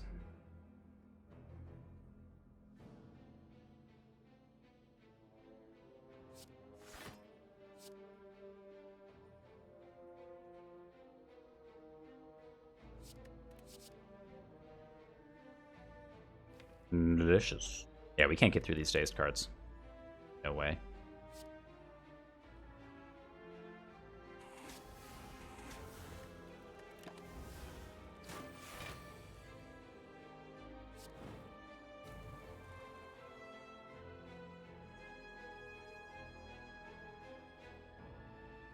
Now, do we Reaper feed here? So this is going to continue to stack. If we get attacked next turn, we have no way to block. So we're taking a ton of extra damage. We take effectively 2 damage to get Reaper down, and then we take 13 to get feed down. But we're gaining 3 back, so it's like taking 10 damage. I just don't think we are... Nice. Round of Peggle. I don't think we're ever cycling back around to our block cards, right?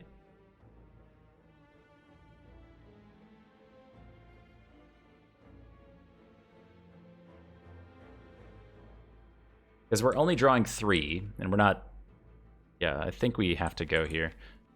We would have to get really lucky and...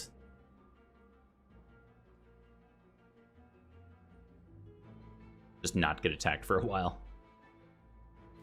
So either we don't get attacked, and this goes great, or we do get attacked, and we just take a bunch of extra damage. So we're going to do Reaper Feed.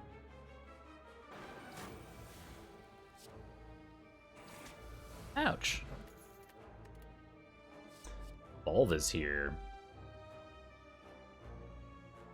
Arctos Major with the Round of Peggle. I love the Round of Peggle reward. I'm going to get that started before our Flaming Elite so we don't get too distracted and too much time goes by. But I will recall, because that option was always going to happen. We were always recalling early. This going, get this going. I love booting up Peggle because the game is so old. It does not at all want to load. We originally tried to do Peggle Knights, which was a slightly newer version of Peggle, but it would not get caught by display capture, and I could not do a window capture in OBS. Anyway, could not stream the game. Maybe I'll try to force it through another way sometime in the future when we eventually defeat this freaking level. We barely lost on this one. This one was so close last night. We were just within pixels, literal pixels. If we zoomed in, if we took a screenshot, brought it into Photoshop, held down Alt, used the mouse wheel to zoom in, and zoomed in all the way as far as we could in Photoshop, I bet this would have been like 2 pixels away from defeating this level last night. Unfortunately, we are back. Or fortunately, more content. we are still using Base Blast. We've got full-on Illuminati Eye in the middle. Do you see it? They are everywhere. They see everything. We had some. I won't blame my own abilities in Peggle. I think they've been proven at this point. So I'm just gonna blame luck. Straight up bad luck last night with the bucket placement. We didn't get a lot of free balls, and then our Space Blasts. This level's tough, man. The Space Blasts also did not quite line up. They stacked on top of each other. You can check it in the VOD. It was... What is that bounce? Unacceptable. The Space Blasts stacked on top of each other. This is the randomness in Peggle. There's not a lot of it, but there's a little bit of it. And part of it comes down to... Oh, come on. It comes down to the green peg placement. This is very similar to last night, actually. We want to go to the right, yeah? It's going to go left. Ugh. You did not just skip over the red one. All right, well. This is fine. No, this is fine. We don't need the free balls to win. It's a nice to have. It's not a need to have. Are you kidding me? Okay, we need to calm down. This is what happens in Ascension 20. Every once in a while you play a little too quickly. You get a bit too in the zone. You start flipping through cards. You make some mistakes. You miss a little bit of math. You say it's 13 when it's 12. Are you kidding me?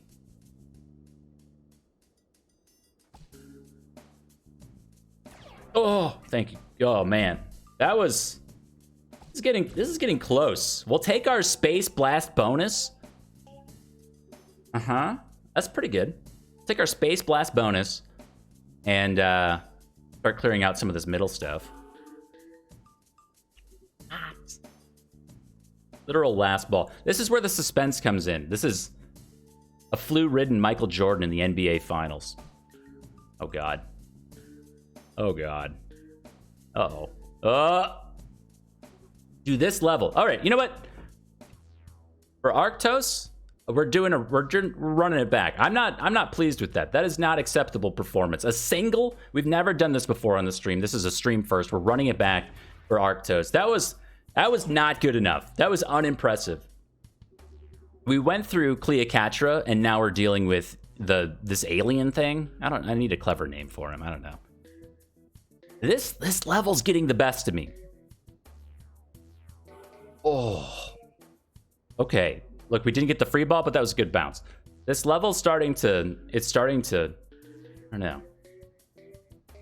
Yes. It's not one more level syndrome. It's... I'm not going out like that syndrome. We can do better. We can go deeper. Yup. Right there. Right there. Oh. Yes. Yes. Sorry. Wake the neighbors. Getting a little too into it. I'm telling you, I long for the day when this stream, yikes, is full-on high-energy gaming. Ooh. Woo. I'm gonna go full-time streamer. Get a lease out an office space far away from all other humans and just scream into the microphone. It'd be a toot. Just be like therapy. Kidding. I don't know where I'm going with this.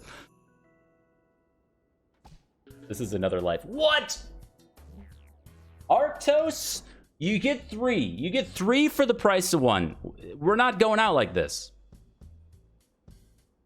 This is a 30,000 channel point equivalent. You could have usurped Omni Cloud Strife, or you could have got some Peggle.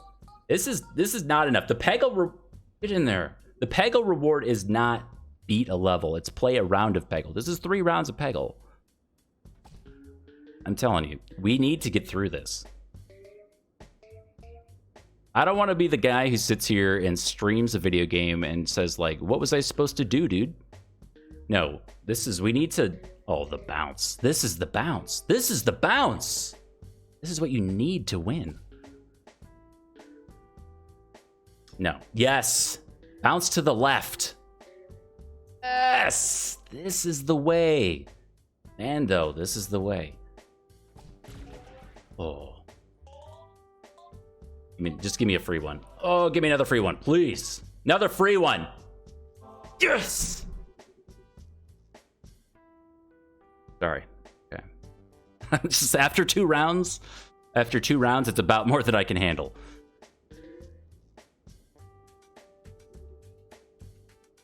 Okay.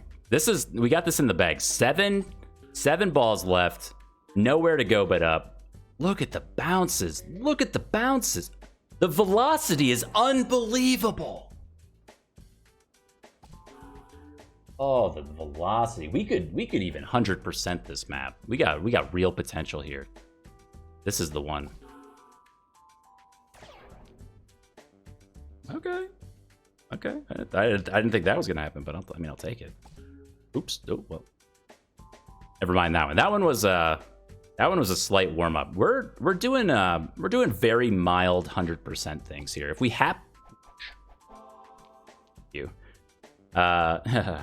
if we happen to get 100% on this map. It's a nice to have. It's not a need to have. Ooh. Important to recognize the difference. Now, with 4 balls left, I know what you're saying. Firsty, just get the red ones, dude. That's all you need. Imagine going out like this. Ooh. Imagine going out like this. Now we gotta be a little careful. We don't go here. What was the button to speed it up? Is it Shift? Control? Alt? God, I don't remember. They've reminded me like twice. So we want the bucket on the right-hand side because this ball is gonna go to the left. Something like this. Yes.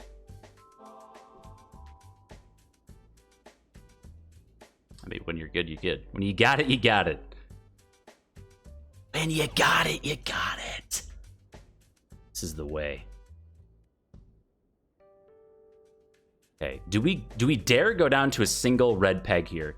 I don't think we can, like... Okay, that was not good. I was gonna say, I don't think we can really lose. Okay, we just gotta take the W now. It was right click, all right. At least somebody remembers.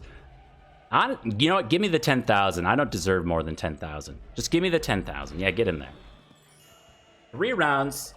Arctos, that was for you. Thank you very much for hanging out in the channel long enough to acquire 10,000 channel points. I know it's a lot.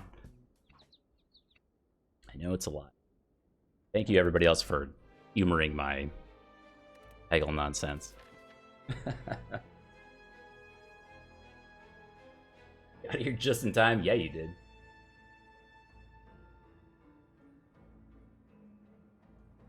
Alright, what are we doing? We're playing this video game. I think we're fighting a regenerating Reptomancer.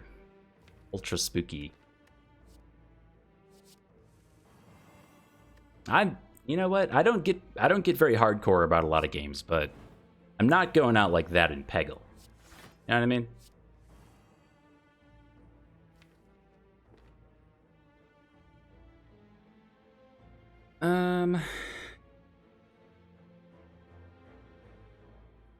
Rank GC now. You know, Roos, I don't know if Roos is still here, but we could check the any % world record on Peggle. Maybe there's something there. There's Roos.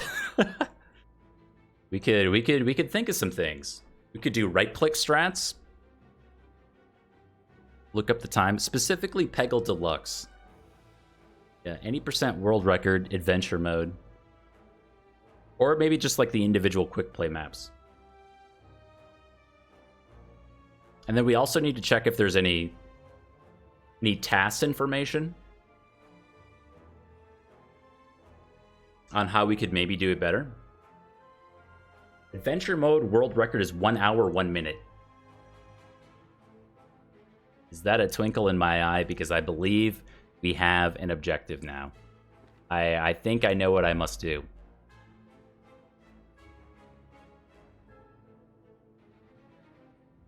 To dual wield this strike.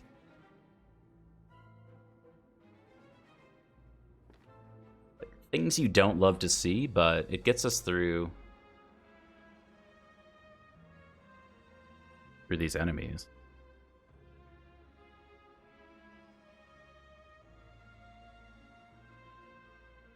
Are there also quick play world records, or is it just adventure mode? That's a very beatable record.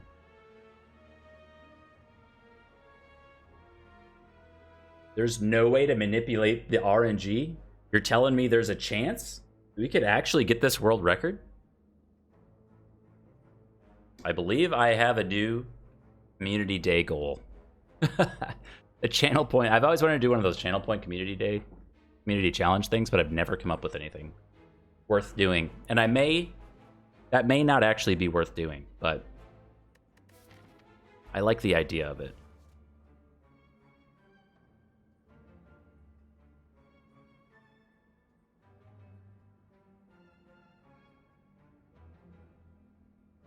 Categories for adventure mode, new game plus, adventure mode.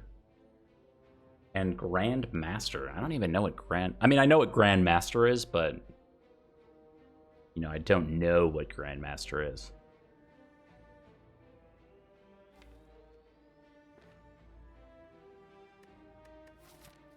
Might be our explosive potion.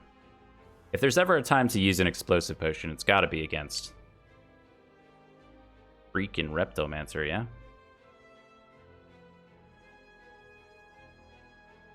For the regenerating daggers on turn 1.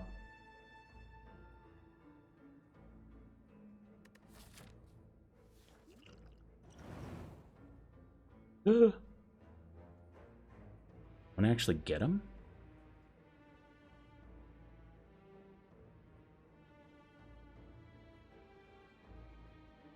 Should have done the math.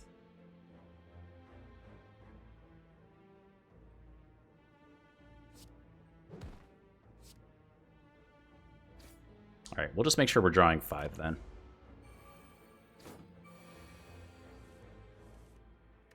No Whirlwind. Dang. Alright, Whirlwind was kind of our out for this turn. You can do armaments, and strikes will do a pretty good amount of damage. We don't have to do armaments here. We can also just... Really want a Reaper yet, but...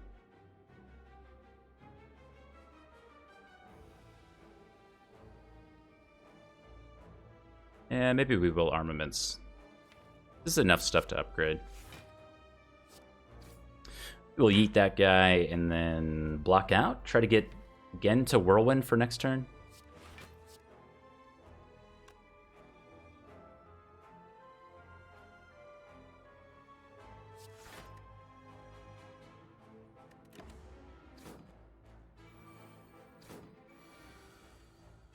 Ew.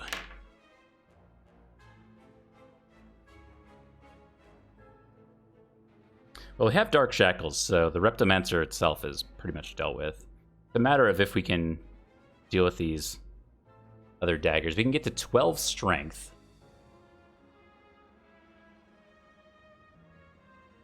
We have Rage. I feel like the issue is we don't have a lot of good attacks in here, so we'd end up maybe using our Reaper. Really don't want to do. But we have 2 of them, so let me just kind of see what happens here. They were always doing that. Probably doing that. Versus 17. That is not enough either.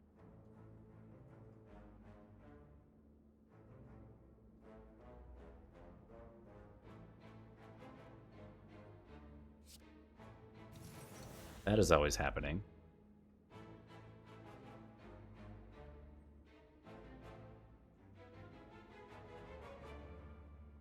I mean, we have a good Reaper for next turn, so this is a really spooky situation, but Reaper next turn is going to be pretty good. Rick says 21. He said 22 and 24. No!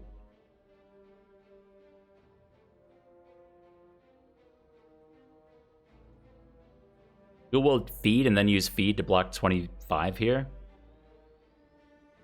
I like that. I like that idea. That's good. That's good intel. I like that.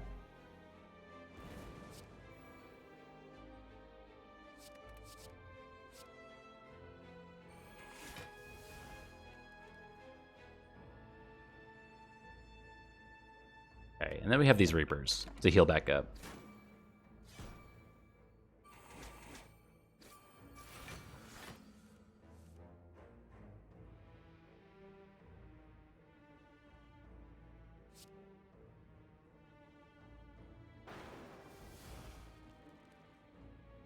Please kill the dagger so we can actually block here? Hey. I will not take the Dex proc here. Whirlwind we absolutely need.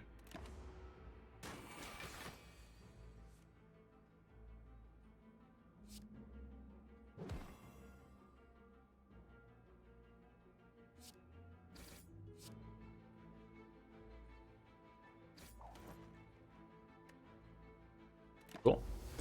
Didn't end up needing this purity at all, which I guess means if we didn't need purity, it means that I used it incorrectly, and we should have needed some of those early strikes.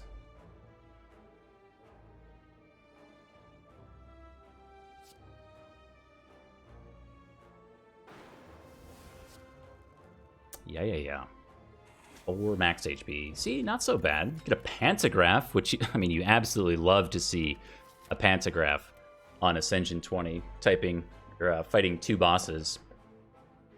We could choose to take a 3rd copy of Reaper or a Burning Pact. Just a Burning Pact getting rid of some stuff and drawing cards. Might be more worth it than a 3rd Reaper. But, I mean, 3rd Reaper allows us to go the distance on a lot of fights. My issue with Reaper is it just sits in the hand for so long.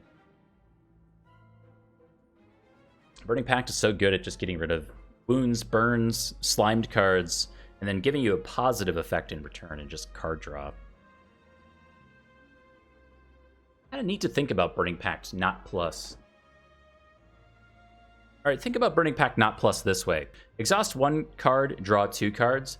If you're exhausting a wound, getting 2 cards in return, you have exactly paid for or gotten a payout in return for having drawn Burning Pact and that status or curse card. So you drew status card, Burning Pact, paid 1 energy, and then got 2 other cards in their play. I don't know, it's just kind of a neat little thing. I don't know why I like that, but I do. Ooh, if we get 4th Reaper. I mean, I like where your head's at.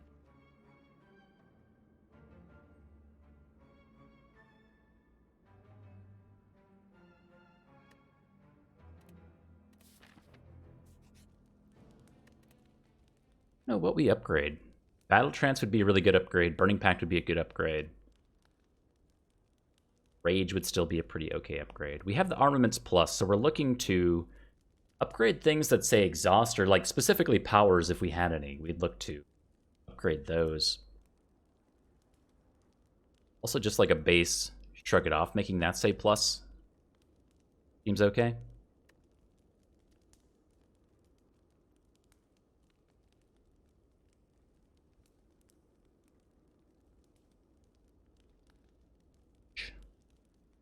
We should do Burning Pact. So this is our Sapphire Key instead of a Whetstone. It's fine. Now we can choose our own adventure. I kind of like taking extra combats here, and then we'll save a shop for Act 4, assuming we make it. Extra combats, especially if they're multi-enemy combats, we can get a ton of extra HP with our dual wield plus feet thing going. And with 120 HP, we should absolutely take another elite.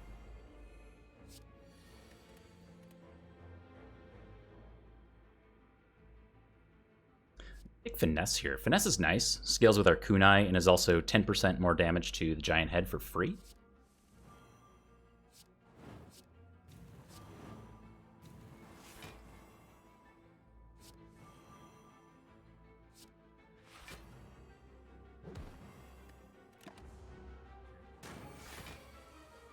Okay.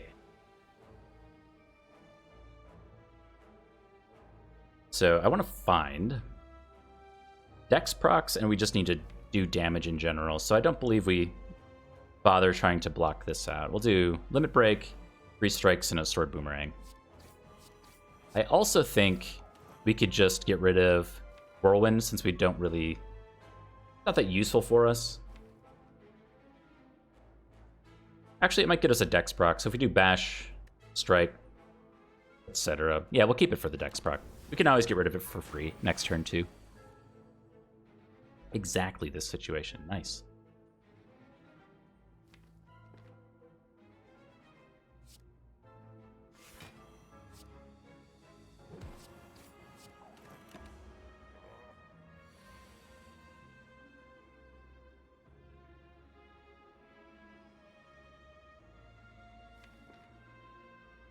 So we are going to be shuffling the deck.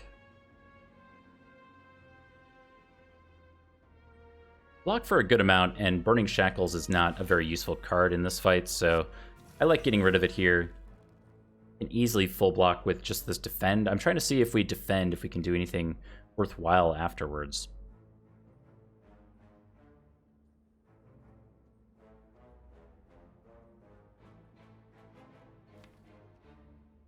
Maybe more worth it to get rid of this dual wield. We could roast dual wield with Burning Pact. I don't think dual wield's very useful here. Except for on like Sword Boomerang if we get around to Limit Break again.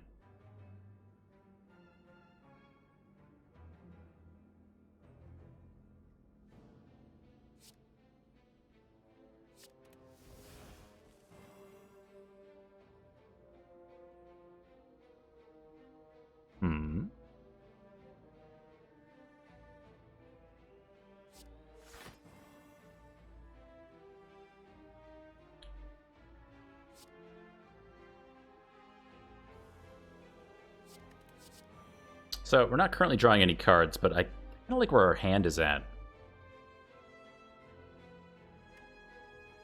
Gonna have a really good next turn. I don't think it's 313 damage good, but it's pretty good.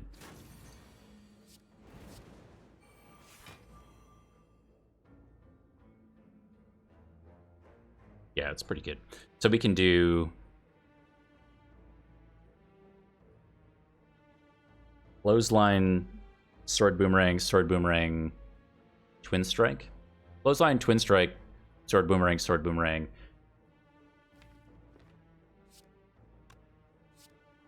That gets us a lot of the way there. I don't know. I don't even know how much damage that is, to be honest. We'll have to put a little pause break in there to see if we can feed. Feed's already doing 43 damage.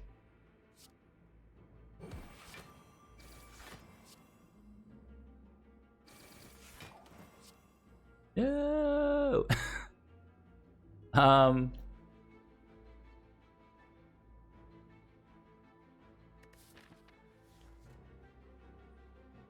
mean, we have Reaper.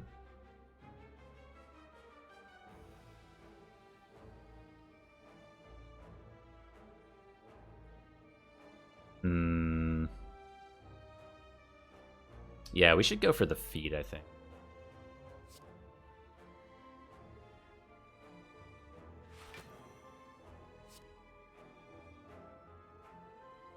And we never want Whirlwind again.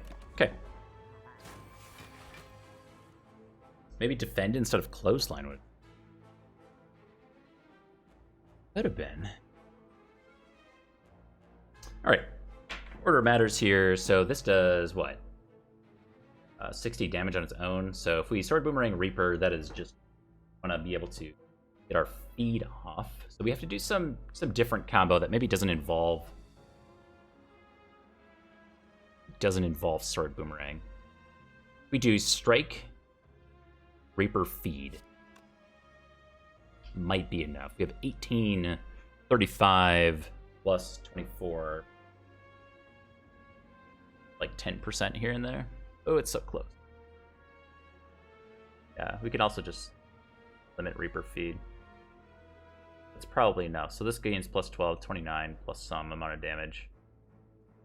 Does a lot more damage on top of that. Admittedly, not doing the math. I'm trusting you. I'm trusting you.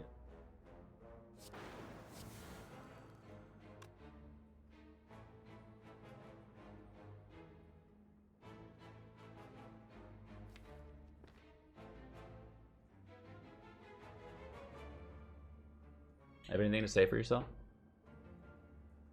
Battle transfer slow?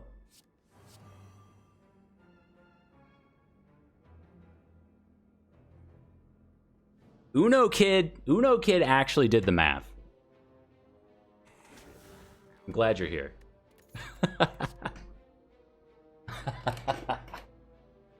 Exactsies. Toy Ornithopter to go with our Sozu. Thanks. Stupid bird thing. Thanks for doing the math, Uno Kid. It says oops.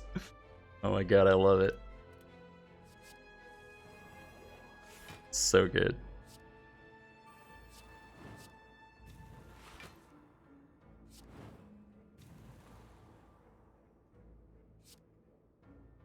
I just want to get this panache off, so I think it's good. It's gonna be 10 damage, 22, so we're pretty close to lethal on this guy. Really looking for that dual wield feed thing for 12 HP. We got dual wield thing.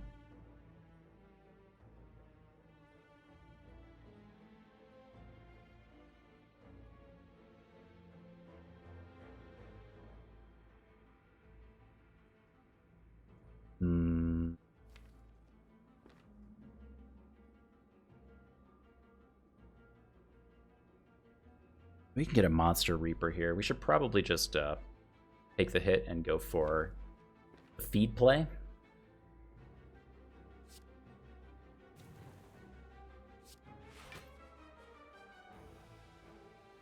We have Art of War, or we throw Bash here to get us closer to Dark Shackles. So if we draw a Clothesline next turn, we'd be able to use Dark Shackles on the multi-attack.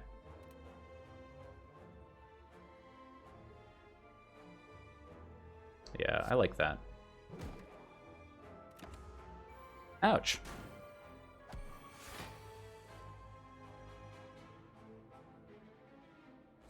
Okay, we are so close. We just need the feed here. No.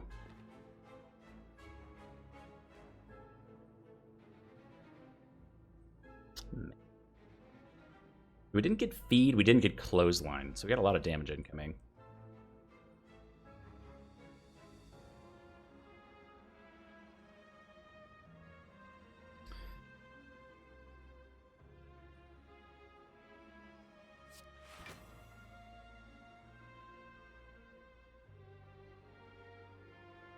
Do not want a Sword Boomerang. I was thinking about going for a Panache play to kill this guy, but it seems too fancy.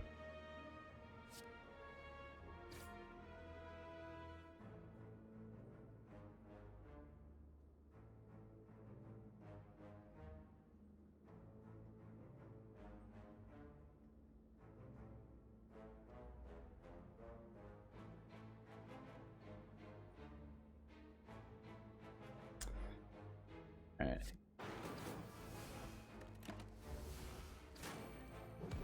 Ouch. Alright, there's our feat, so we can finally armaments the feed and dual wield.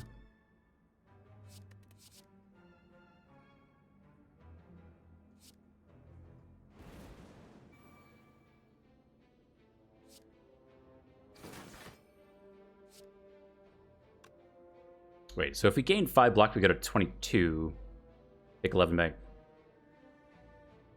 Block exactly 11 for next turn, and we can... No, wait, we can't kill that guy. Never mind.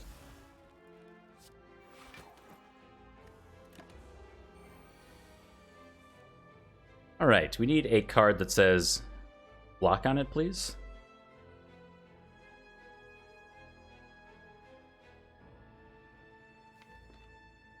I don't know if we ever find it.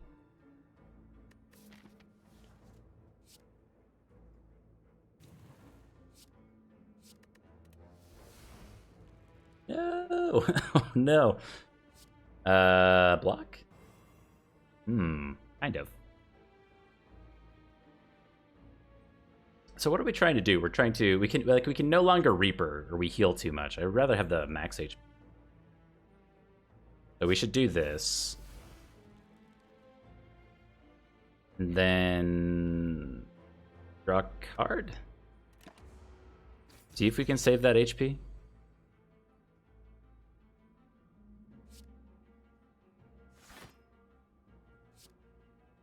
Ouch. I mean, we still have 98 HP. I'm feeling okay about it.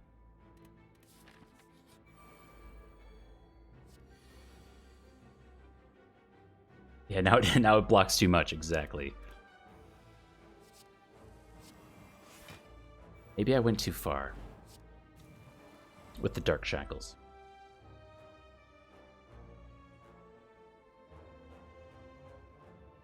See, we want to play 3 more cards. Okay, getting rid of our early Reaper here. Otherwise, it's going to sit around, and we have another one coming. Let's get rid of that.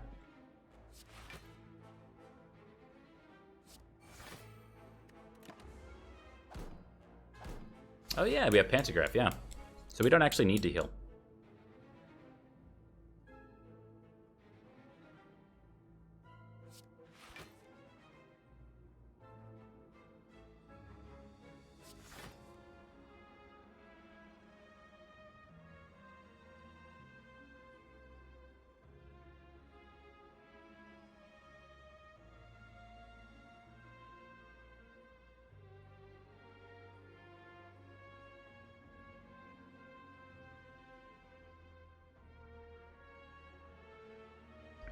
Only have 18 damage here at most. Kind of obnoxious. If we can play 3 more cards, we have 10 from Panache. So we could do like 28. The middle one. It's still not a kill. 10 Dark Shackles. Yeah, the strikes are a problem. It's exactly why I took this Burning Pact recently. It wasn't just for status and curse cards. The strikes are also their own form of status and curse card.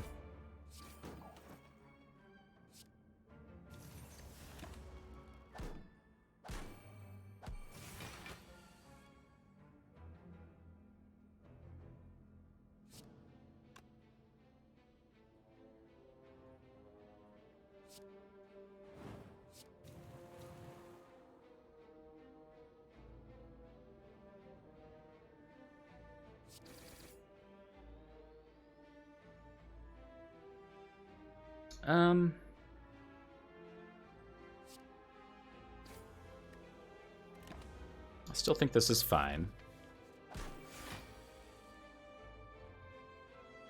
We could farm these guys a bit longer. We have so much strength right now. I kind of like that idea. So we heal for 6, we go to 106, we heal for 25 with Pantograph, so we're not quite there. We'll heal for 2 with Blood Vial.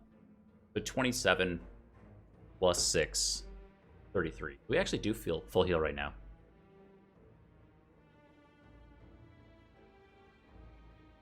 Right? 25, 27. We're at 127 plus 6. Yeah, we don't need Reaper. Delicious. Spot weakness, corruption, ghostly armor.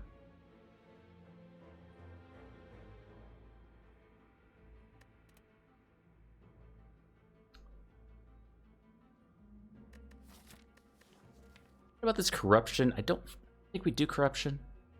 It's nice, but we don't have any other exhaust synergies going on right now. And if we roast our limit break too early, we lose our win condition.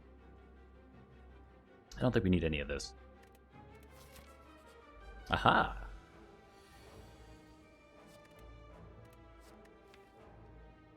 The mob.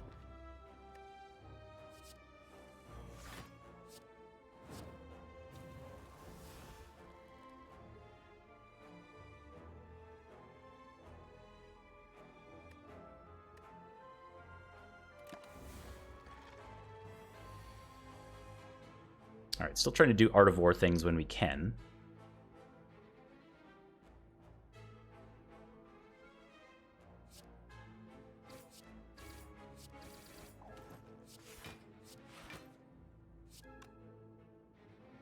We definitely want to wait on Dark Shackles for a multi-attack. Not that one. We could do better than that. That's not the one we're scared of.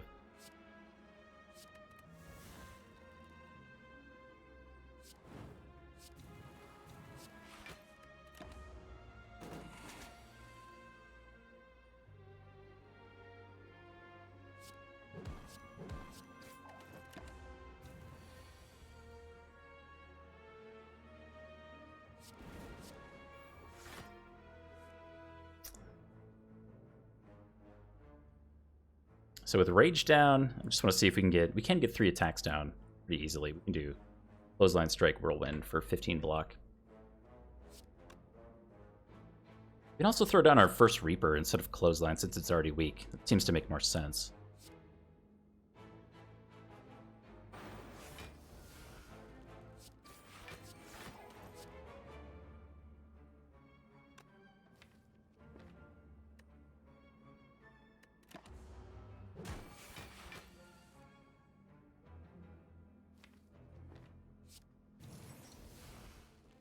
Should be able to get our feet off this turn pretty.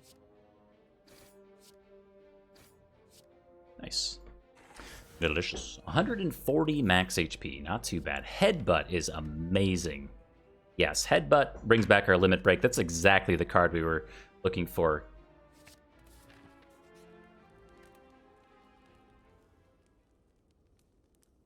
Here we're going into the Fun Eater first.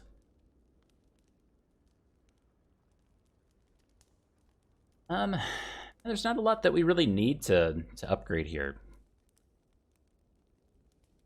Having Rage upgraded early might be important. Again, just like things that exhaust power cards. Have armaments, and we can hang on to armaments to target whatever we want. Maybe like a very early upgraded Dark Shackles would have use on the elites. Could have use on the Fun Eater as well. Yeah, maybe a Shrug It Off would be okay too. I agree with that. A lot of mediocre upgrades. I don't think we need the card draw from Battle Trance right now with the Burning Pact and Runic Pyramid here.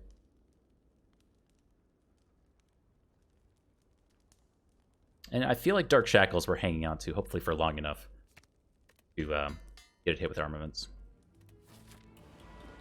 Attack?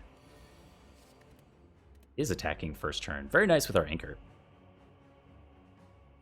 And Apotheosis is here again. I think Apotheosis not having to wait for armaments seems okay. It's either that or we take the second copy of Dark Shackles, which I also really like. Dark Shackles is going to allow us to remove strength at the halfway point.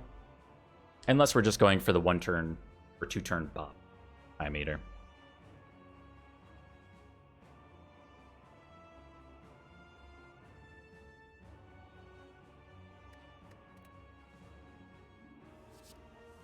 Two Dark Shackles.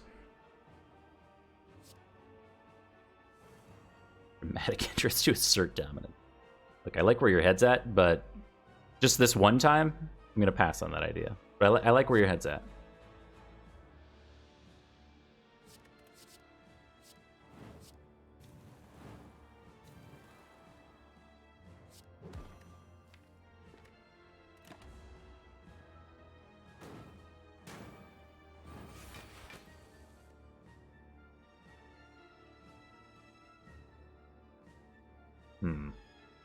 We have Headbutt, Burning Pact to bring back card of our choosing.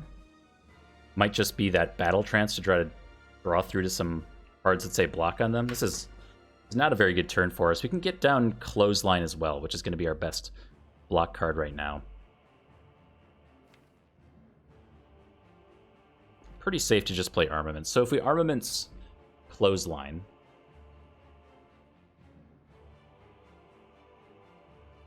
we limit break first. Why not limit break times 2? Could also do that. It does mean we don't get down block, but we get out of the fight a lot sooner.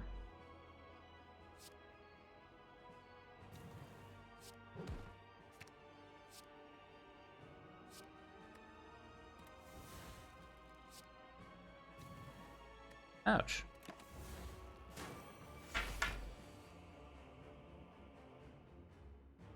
Okay, we only have 3 card plays here. I think we do Armaments, Dark Shackles, and then something else. We'd also do 3 attacks. So we could do Clothesline, Sword Boomerang, Twin Strike, get a Dex proc.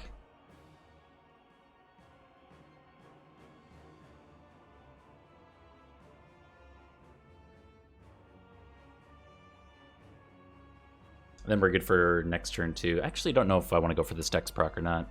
Because we're killing this thing so quickly with one more limit break. We're healing all this back with both of our Reapers coming up. I really just want to cycle cards.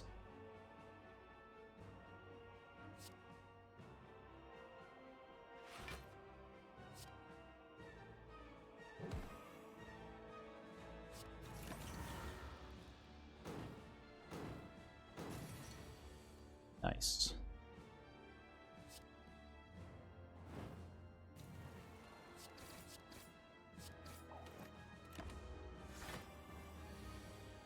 It's a big number.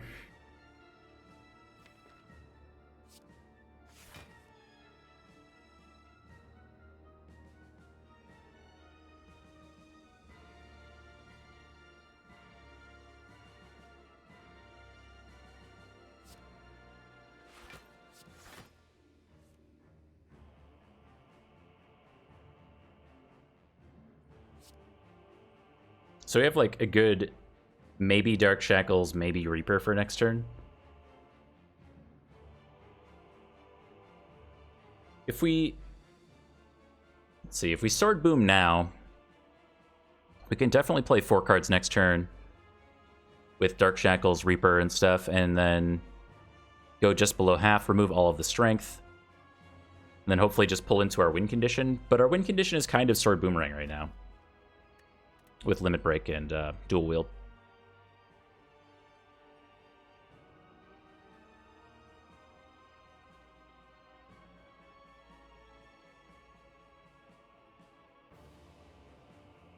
We have Headbutt and stuff. Yeah.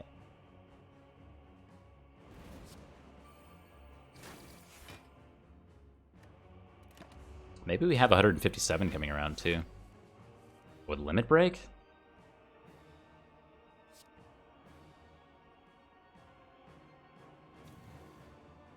Yeah. Can we Reaper first? We have 100 and some damage.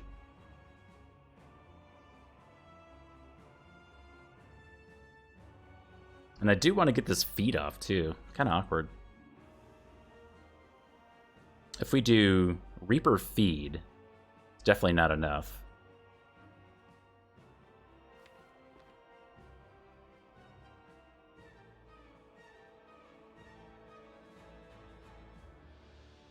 So we can take the W now with Whirlwind, or we go one more turn to gain a bunch of HP. We should probably go one more turn.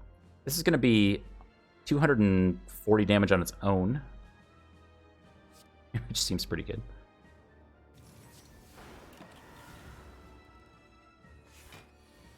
So sans the block, we have Twin Strike, so I think we have lethal anyway. I'm gonna say sans the block, we had lethal here. Still might want to go for this feed though.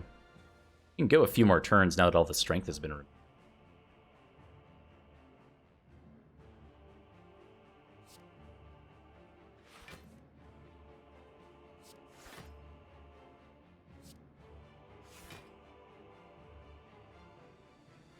So if this is 120, we have about 180 or so damage just kind of ready to go.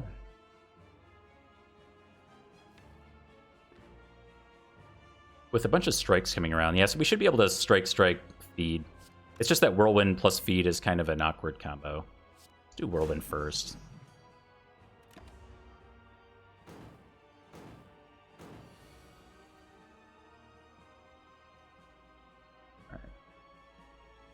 This has got to be enough. 120, 180 plus 50 some, yeah.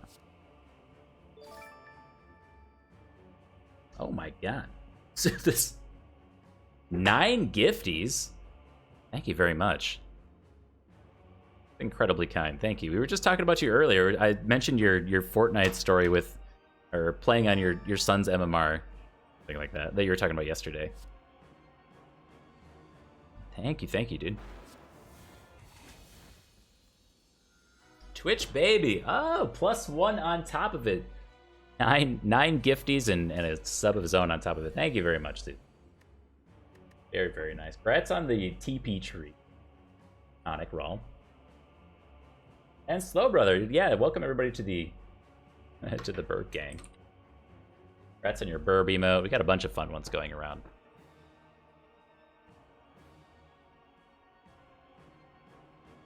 Huge. Actually almost brings us to, I was going to put a sub goal up for tonight, but we got it. Ooh, gotta feed the donut. Maybe do that.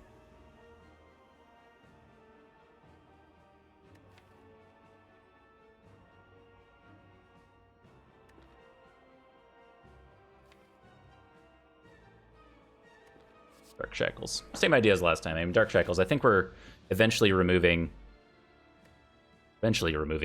the artifact stuff.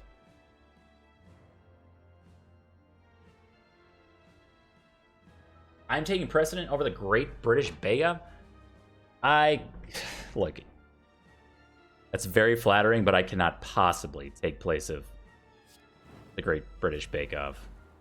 I love that show. We were just going through the holiday episodes. We just watched the one with the Dairy Girls. Dairy Girls? I didn't watch the show. But a lot of fun. We just finished the last season a week or two ago. 10 out of 10 show, though. Cannot recommend enough.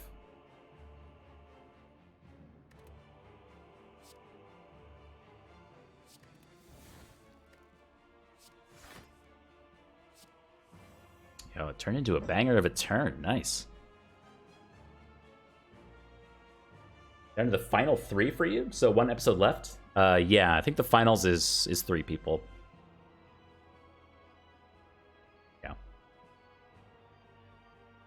Yeah, I won't. I'll leave my commentary aside. I won't say anything about it at all. But I enjoyed it a lot. It's such a good show. We watched this TV show that I think it's on Netflix. Like the Great American Barbecue or something like that. It was a cooking show that was about barbecue, and I was like, oh, okay, that's interesting. That's a nice like American thing, smoked barbecue and whatever. And it was like we watched the first episode, and they totally replicated the Great British Baking Show, but they left out the part that makes the Great British Baking Show is so good, and it's that it's so wholesome and nice. Like I really enjoy watching Great British Baking Show because it's just such a pleasant experience. So they had like the Paul Hollywood knockoff, they had the really nice Mary Berry knockoff, and there are some neat, interesting people on the show as well.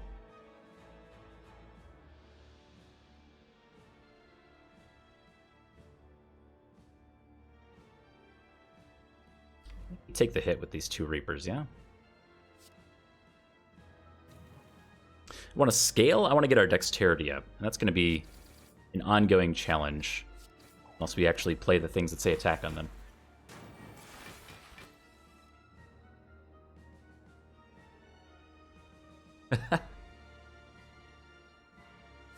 I personally love how board games have become such a huge thing. What I don't appreciate is how many Kickstarters there are for board games, because I was like, dude, I need to get more. I need to get another one. And I should definitely not be getting another one. I don't know how many are behind me. Where's my OBS? I don't think many of them are visible.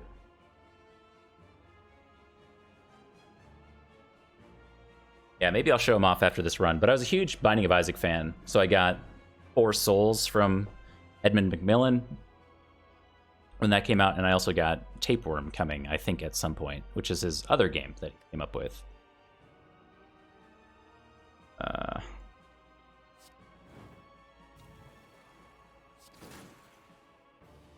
Speaking of board games, still need to make some time to do a tabletop sim night.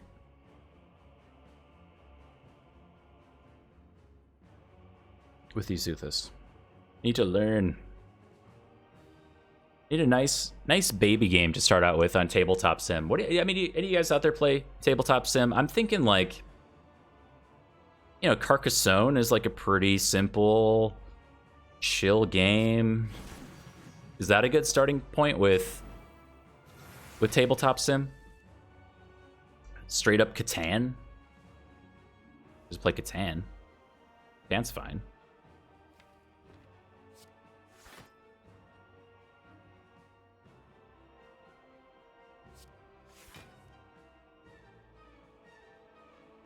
There's 36 on it. Oof.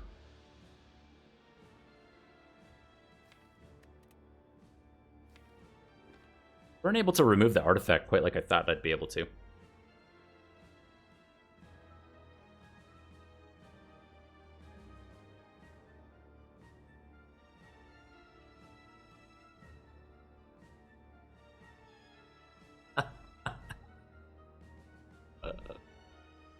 What do you mean? You don't like my games from 2005?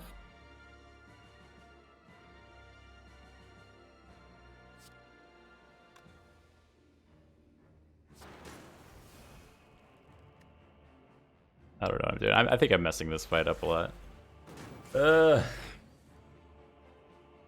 This is good. This is fine. We have dual wield for Reapers, so I mean, we're not really in the hot seat yet.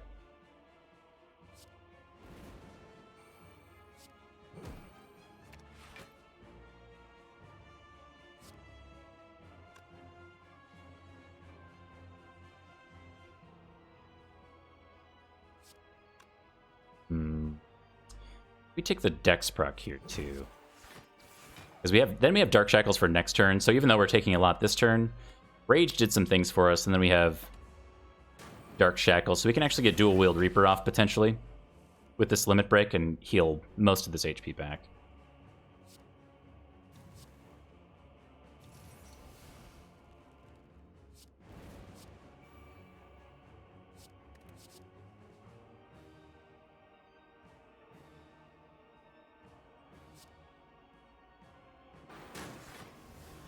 Okay.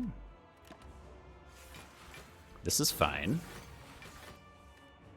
I put dual wield in the discard pile. Maybe I wasn't supposed to do that.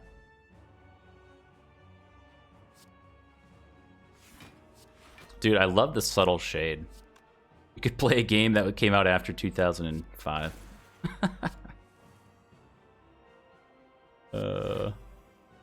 So good.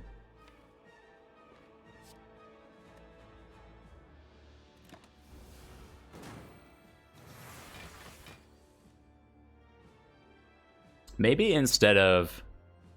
Oh man, I'd have to think about this. Maybe instead of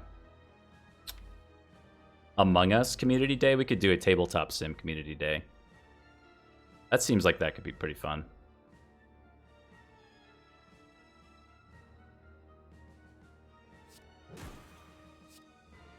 I will eat the donut. Because I don't think we're getting around to dual wield. Otherwise, we could dual wield feed and maybe get 2 off, but... Alright, Dex proc for sure. Things you love to see. And we're not getting through that artifact for quite a while. I actually don't know if this Dark Shackles even does anything for the rest of this fight. I feel like it doesn't.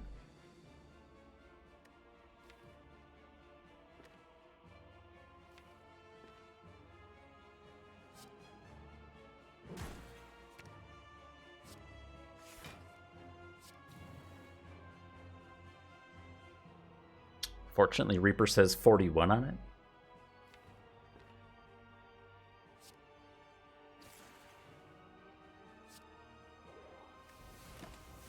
Should have gotten rid of that last turn.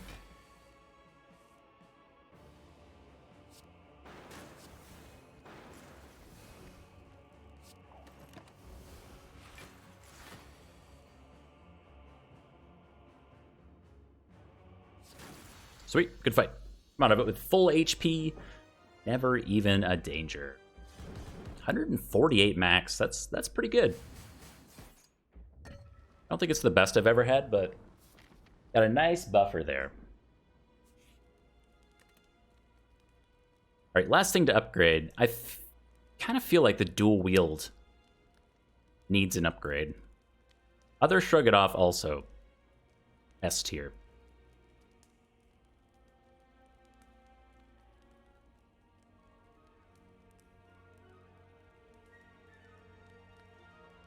Didn't I already talk about Munchkin on this stream? I really liked Munchkin when I was a kid, but I understand it maybe didn't stand the test of time.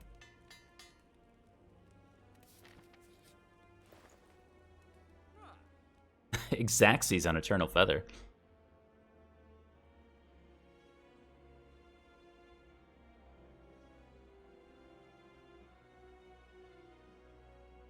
I feel like we do Feel No Pain, Remove?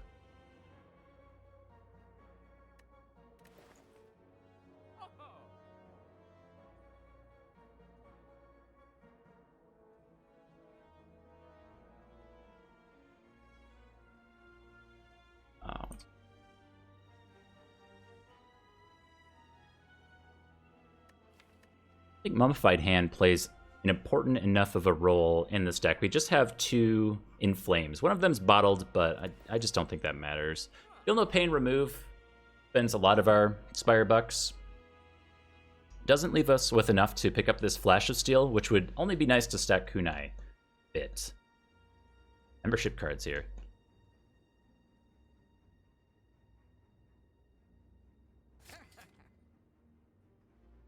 Move on Stinky Strike.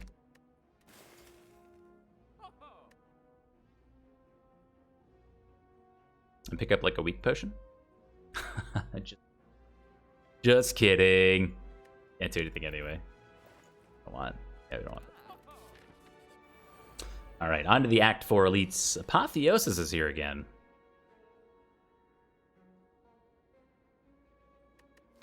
Like our third Apotheosis in a row or so.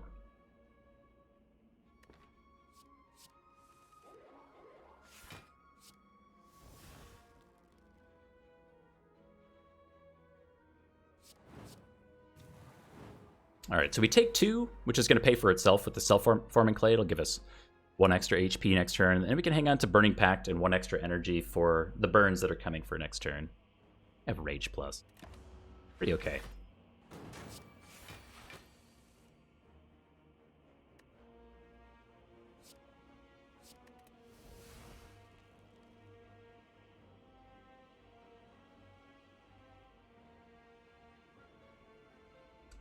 So I want to find our copy of Dark Shackles. I'm going to remove the artifact on the Spire Spear with Clothesline. I'm deciding if I do that first, though.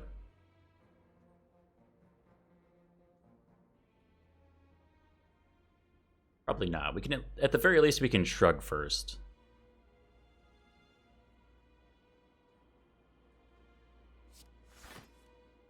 Okay. Not very helpful.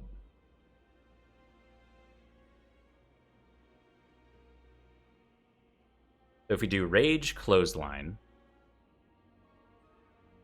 then we can battle transfer something more useful, and maybe worst case we end up doing Limit Break after Clothesline.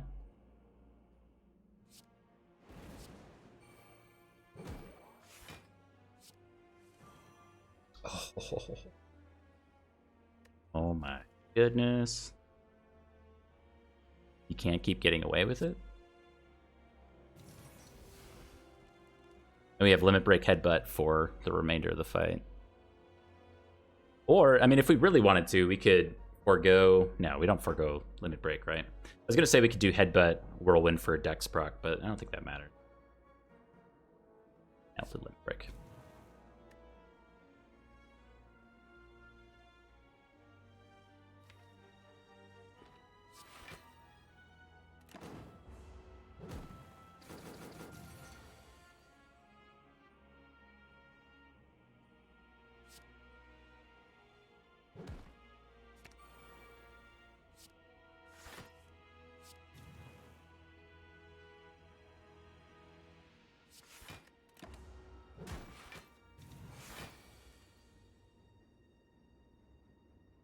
Okay. So we're really close to just killing the Spire Spear outright. If we bash Twin Strike, Strike, that is a whole lot of damage.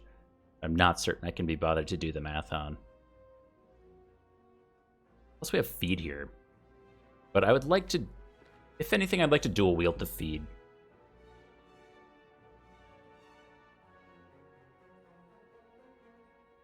It would mean going into next turn with block up on both enemies. We could save a Sword Boomerang to basically get rid of the block. Then we could Reaper Feed.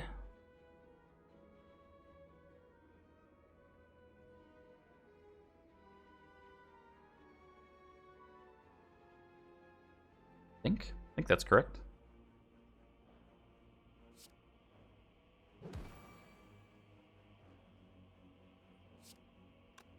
Save this for next turn too, in case we need it to get a kill. So we're doing this. This.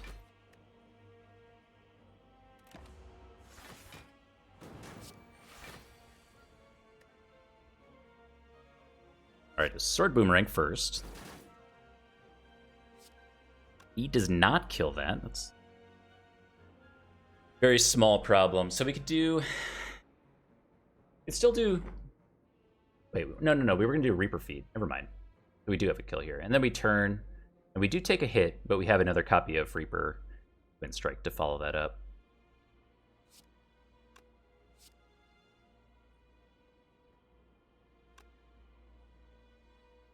Get 2 feeds on. Maybe we just don't get 2 feeds. Alternatively, we could dual wield feed, double feed, turn. Reaper next turn.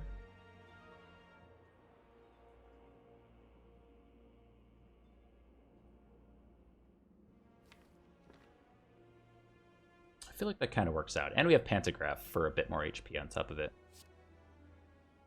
Right, this is... Did not get that. Feel No Pain's at the bottom of the deck. Otherwise, this would be a way better play.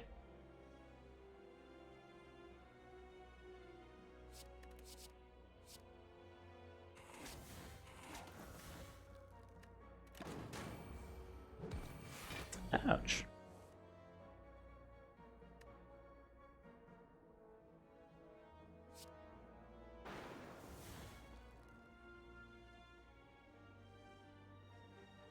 Actually, we just get the kill here. And then Pantograph heals us up, yeah. Nice. Good fight. We get the boot as our last relic, and we could take an Exhume if we want even more Reapers. Seems excessive. Should definitely take it. All right, 56. Or excuse me, 156 HP going into this fight. We have Toy Ornithopter and a bronze, a liquid bronze potion to deal some damage back to the heart. We've got a blind here to apply some weak, things you love to see. And we have an armor on turn 1. As well as Shrug and Headbutt here for our Inflame. It's looking real good. Probably just going to use Dual Wield on Inflame since we basically got a copy of Dual Wield in Exhume, since we can bring back a copy of Reaper. The only thing Dual Wield is not going to hit now is like a Sword Boomerang, but that's okay.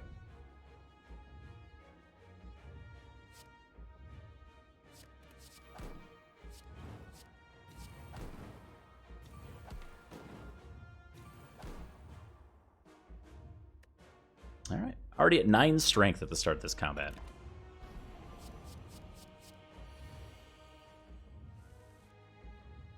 Of course, we cannot be made weak.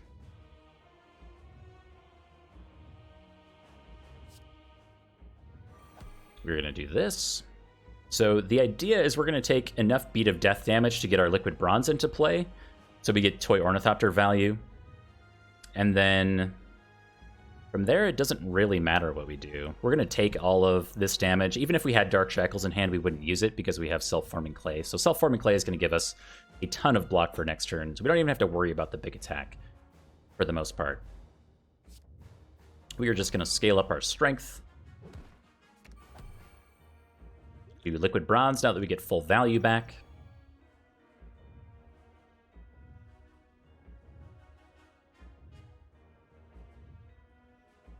I don't even think I want to shrug it off. So we could shrug Limit Break here, or we could take a Dex proc with even more Beat of Death plus Self-Forming Clay. So like Bash Strike is +1 Dex plus 6 block for next turn.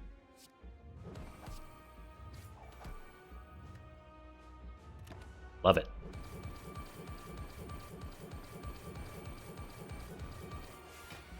$60 block. So what we want to do now is we need to find ways to remove Artifact, and I actually don't know if we have enough. So we have Clothesline. Yep, that's what we got. We got Clothesline. So that's kind of a problem. We can't actually apply this Dark Shackles yet. But we can do a lot of damage already. Damage cap to the heart.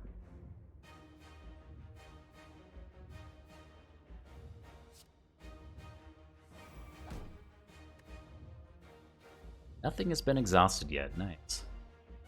So Burning Pact might seem like a waste here, but I'd rather just get rid of Wound so we can draw full 5 next turn. Better than hanging on to this and just drawing 3.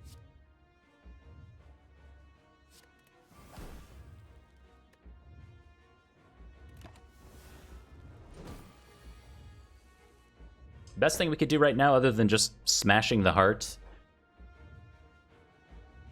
is cycling the deck as quickly as possible.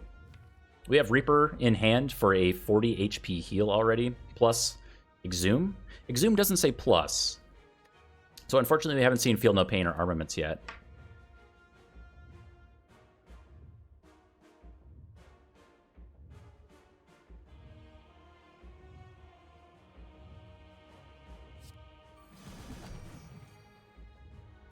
Pretty close. So we can technically kill the heart over 2 turns if we find the damage cards. Honestly, I don't think we will find the damage cards.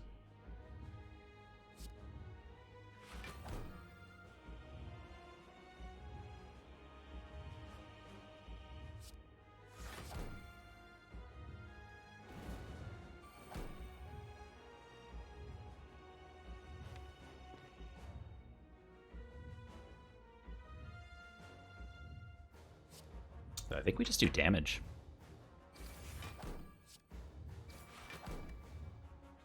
Can't kill it next turn. We have to survive. Okay. Okay. It's only a small 60 damage. Actually, no problem at all.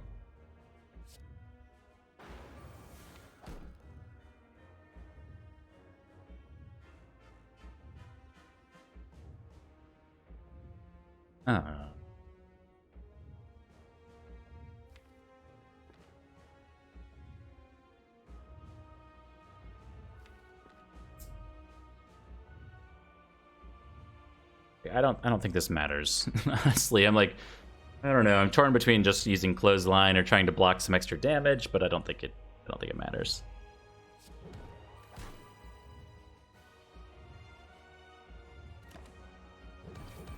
You're here an hour ago? You're assuming this is the same run? Yeah, it's the same run.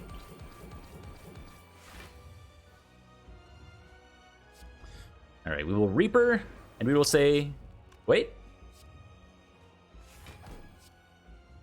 Delicious. Eat the heart. Way more difficult than eating the donut. We ate the donut, we ate the heart. We ate everything. The whole run. Liquid Bronze stayed with us till the very end. Not certain we needed it. That was certainly a tour de force. Who needs block cards anyway?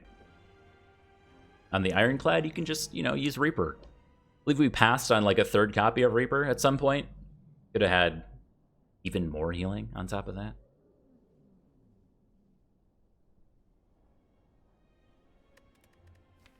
Run history. Yeah, I'm not even sure what to say about this run. We got some pretty good relics in there, but nothing too remarkable. I think the self-forming clay going into the 3rd turn on the heart, actually getting the multi-attack first, was like a huge boon for us. Yeah, the Cloak and Ladder streak is definitely still going from last night. I'll show that off in a second. Toy Ornithopter wasn't great.